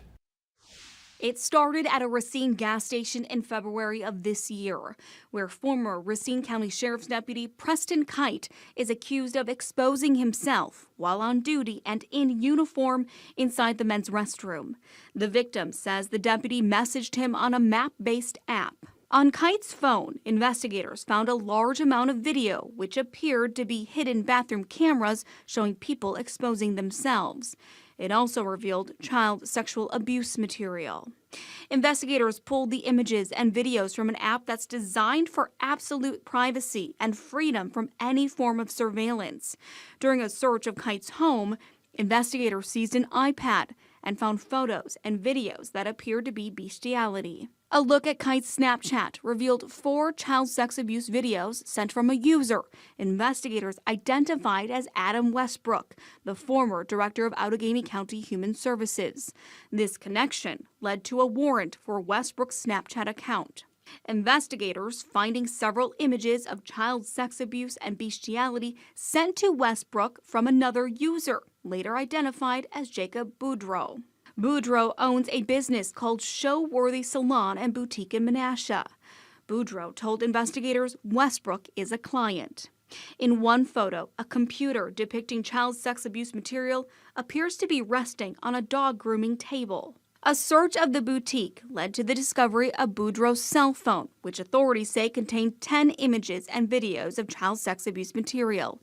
Via Twitter and Snapchat, law enforcement officials also found Boudreau and Kite had shared child sex abuse material. Due to the open investigation, in March, special DOJ agents executed a search warrant at Boudreau's home in Outagamie County. Boudreau's roommate, Noah Thiel, was home during the search. It revealed unsanitary conditions. The animals in the home were removed by the Humane Society. A legal search of Boudreau's Snapchat account showed communication with Thiel. While talking to investigators, Thiel admitted to engaging in sexual acts with an animal and sending them to Boudreau. In total, this investigation led to dozens of child pornography and bestiality charges between the 4 men, including a federal charge for Westbrook. In a plea deal he signed this week, Westbrook agrees to plead guilty to 1 count of distributing child sex abuse material. He was looking at 5 to 20 years in prison, but with the plea deal, he's looking at 8 to 12 years, including becoming a registered sex offender. In Racine County, Kite is facing a total of 47 charges. More than 40 of them are felonies. He will be in court for a status conference at the end of the month. Boudreau is looking at 12 felony charges in Winnebago County, with a motion hearing in December. And Thiel is facing 4 felony charges and has a pretrial conference in October. I'm Brittany Schmidt for Action 2 News. Adam Britton, a renowned zoologist known for his work on BBC and National Geographic productions, has been sentenced to over 10 years in prison for bestiality and animal cruelty. Britton, 53, pleaded guilty to 56 charges related to these crimes, as well as 4 counts of accessing child abuse material. The NT Supreme Court heard that Britton filmed himself torturing animals, many of which died, and shared the videos online. His actions went undetected for years until a clue in one of his videos led to his arrest in April 2022. A search of his Darwin property revealed child abuse material on his laptop. Chief Justice Michael Grant described Britton's actions as grotesque and beyond ordinary human conception. Britton, who may be eligible for parole in April 2028, is banned from owning any mammals for life. His lawyer claimed a rare disorder caused his intense, atypical sexual interests. More details will be published as the story develops. Husband and wife accused of several felonies are now facing dozens of animal abuse charges. Jordan and Jenny Terrio here from the Cutoff area were previously arrested in July for rape, possession of child pornography, and drugs at their home. But recent developments now have them charged with 96 counts of sexual abuse of animals. This after investigators reviewed more evidence when it came to these acts. Meanwhile, is facing even more bestiality charges today after they were arrested back in February for having sex with animals. John and Samantha White are currently in custody in Lee County. Samantha is facing 3 new charges for possessing child pornography, and John is being slapped with 6 counts of child pornography. This is on top of their multiple charges for sexual contact with animals. Right now at 6 o'clock, a former Outagamie County HR director pleads guilty to sharing child porn. His plea revealing dozens of child porn and bestiality charges against 3 other men, including a former Racine County deputy. Adam Westbrook pleaded guilty in federal court in Milwaukee to sending sexual images of a boy. A criminal complaint states Westbrook was sending them to former Racine County deputy Preston Kite. Kite faces charges of child pornography and bestiality.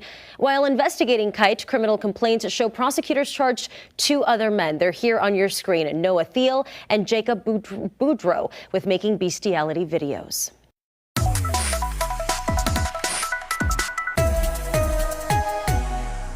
Tonight, a Defuniak Springs teen is behind bars accused of possessing child and bestiality porn.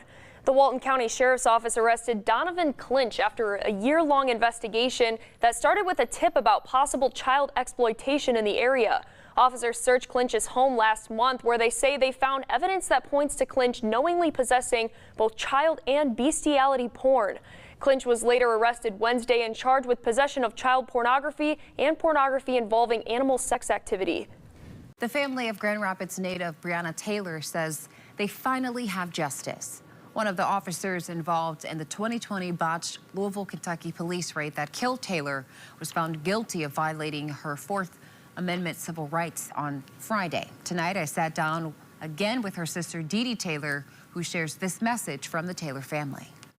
Painful journey, very, very painful. Each year you see me every year having a memorial for her at the Rosa Parks Circle, and I come to you every year still trying to figure out why isn't there any justice. But finally, the Taylors have a piece of justice after 4 years. One of the former Louisville Metropolitan Police officers who raided and fired shots into Taylor's apartment during a botched raid has been found guilty of violating her civil rights to be free from searches and seizures. I feel relief, I feel joy. Next year when I do her memorial, now we can talk about how the justice has been served. Of course, we want more of the systematic justice to be served as well, but I'm happy. I feel a sense of relief, and we can now rest easy, and Breonna can also be at peace in a way too. Though Hankinson was acquitted for violating the rights of Taylor's 3 neighbors, he could face up to life in prison for violating Breonna's civil rights when sentenced in March of 2025. Taylor says the guilty verdict now sets a national standard.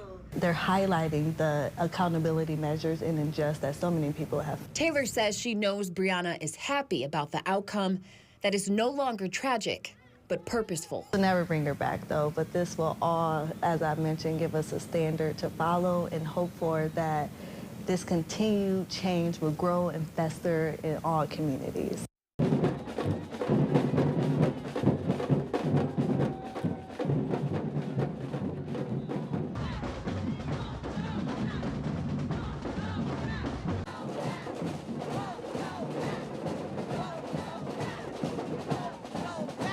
Stand up for democracy. We have to stand up for a woman's right to have control over her body, control over her life. Women's rights are human rights.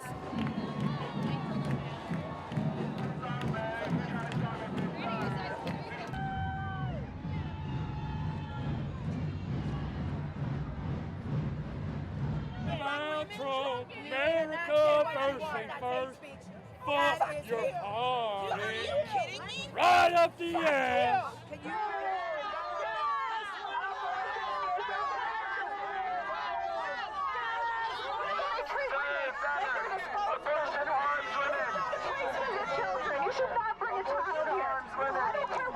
Since 2016, we've been telling folks that this is the most consequential election of your lifetime, and each year it's been true, whether it's 2018, 2020, 2022. And more than ever in 2024, we are voting on freedom or fascism, and there's really no middle ground. And so this is, it's a fight for our life. It's the fight for our future, our freedom, our family, and everything that we love is on the line. So it is critical that we all turn out and we all vote. My body, my choice. My body, my choice. My body, my choice. It is Monday now. Today the weather is good. We can go paragliding, so let's go. Come with me.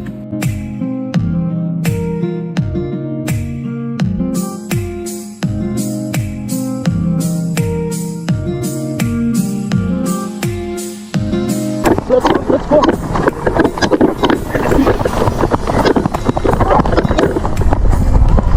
Oh, way! Good ball! Oh my god! Oh my god!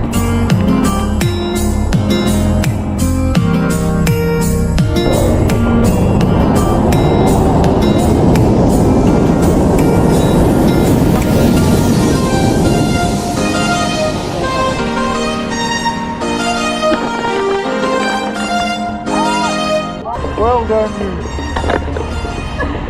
Nicely done. Holy cow. Yeah, get the green shit's going now.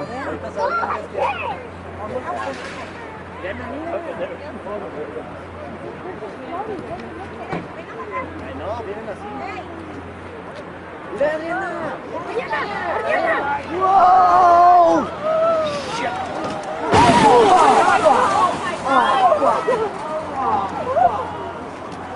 Ay, Dios mío de mi vida, ¡Ponta en el agua!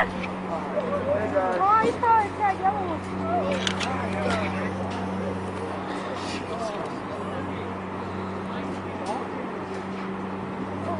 Oh, man. Oh, God! Oh, no.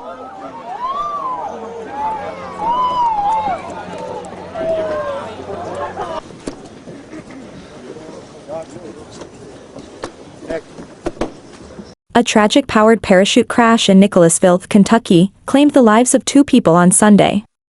The accident occurred around 5:45 p.m. as the small aircraft, identified as a Buckeye Dream machine, was landing. According to Jessamine County Sheriff Kevin Grimes, both occupants, a man and a woman, were killed in the incident. The Jessamine County Sheriff's Office reported the crash on social media, and Grimes later confirmed the fatalities during a news conference. The aircraft flipped over while landing, though the exact cause remains under investigation. The National Transportation Safety Board, NTSB, is leading the probe into the crash, working to gather more information about what went wrong. A preliminary report from the NTSB is expected in about 30 days.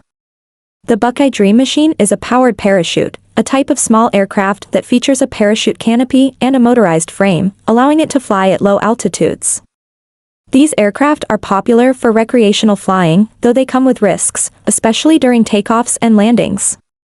The tragic crash south of Lexington is the latest in a series of aviation incidents involving small aircraft in recent years, prompting concerns about the safety of such recreational flying activities.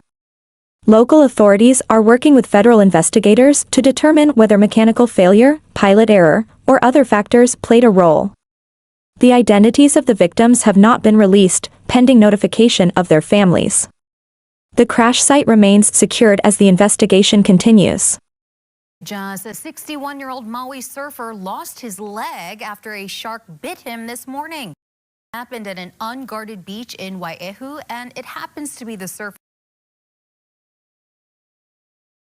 edition.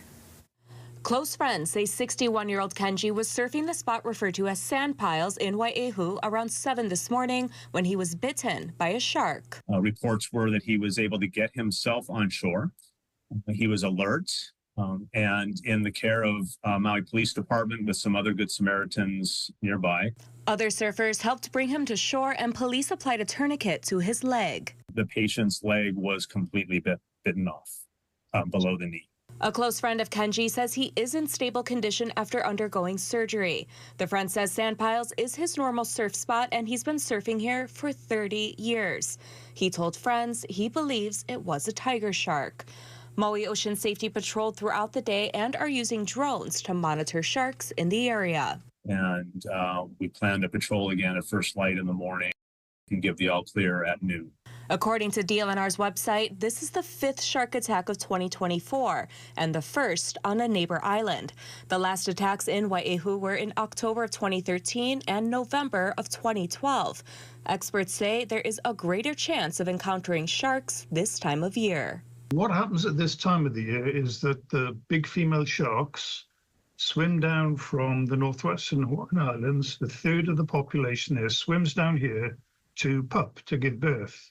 And then when they finish pupping, they're obviously pretty hungry, so they hang around and feed before swimming back.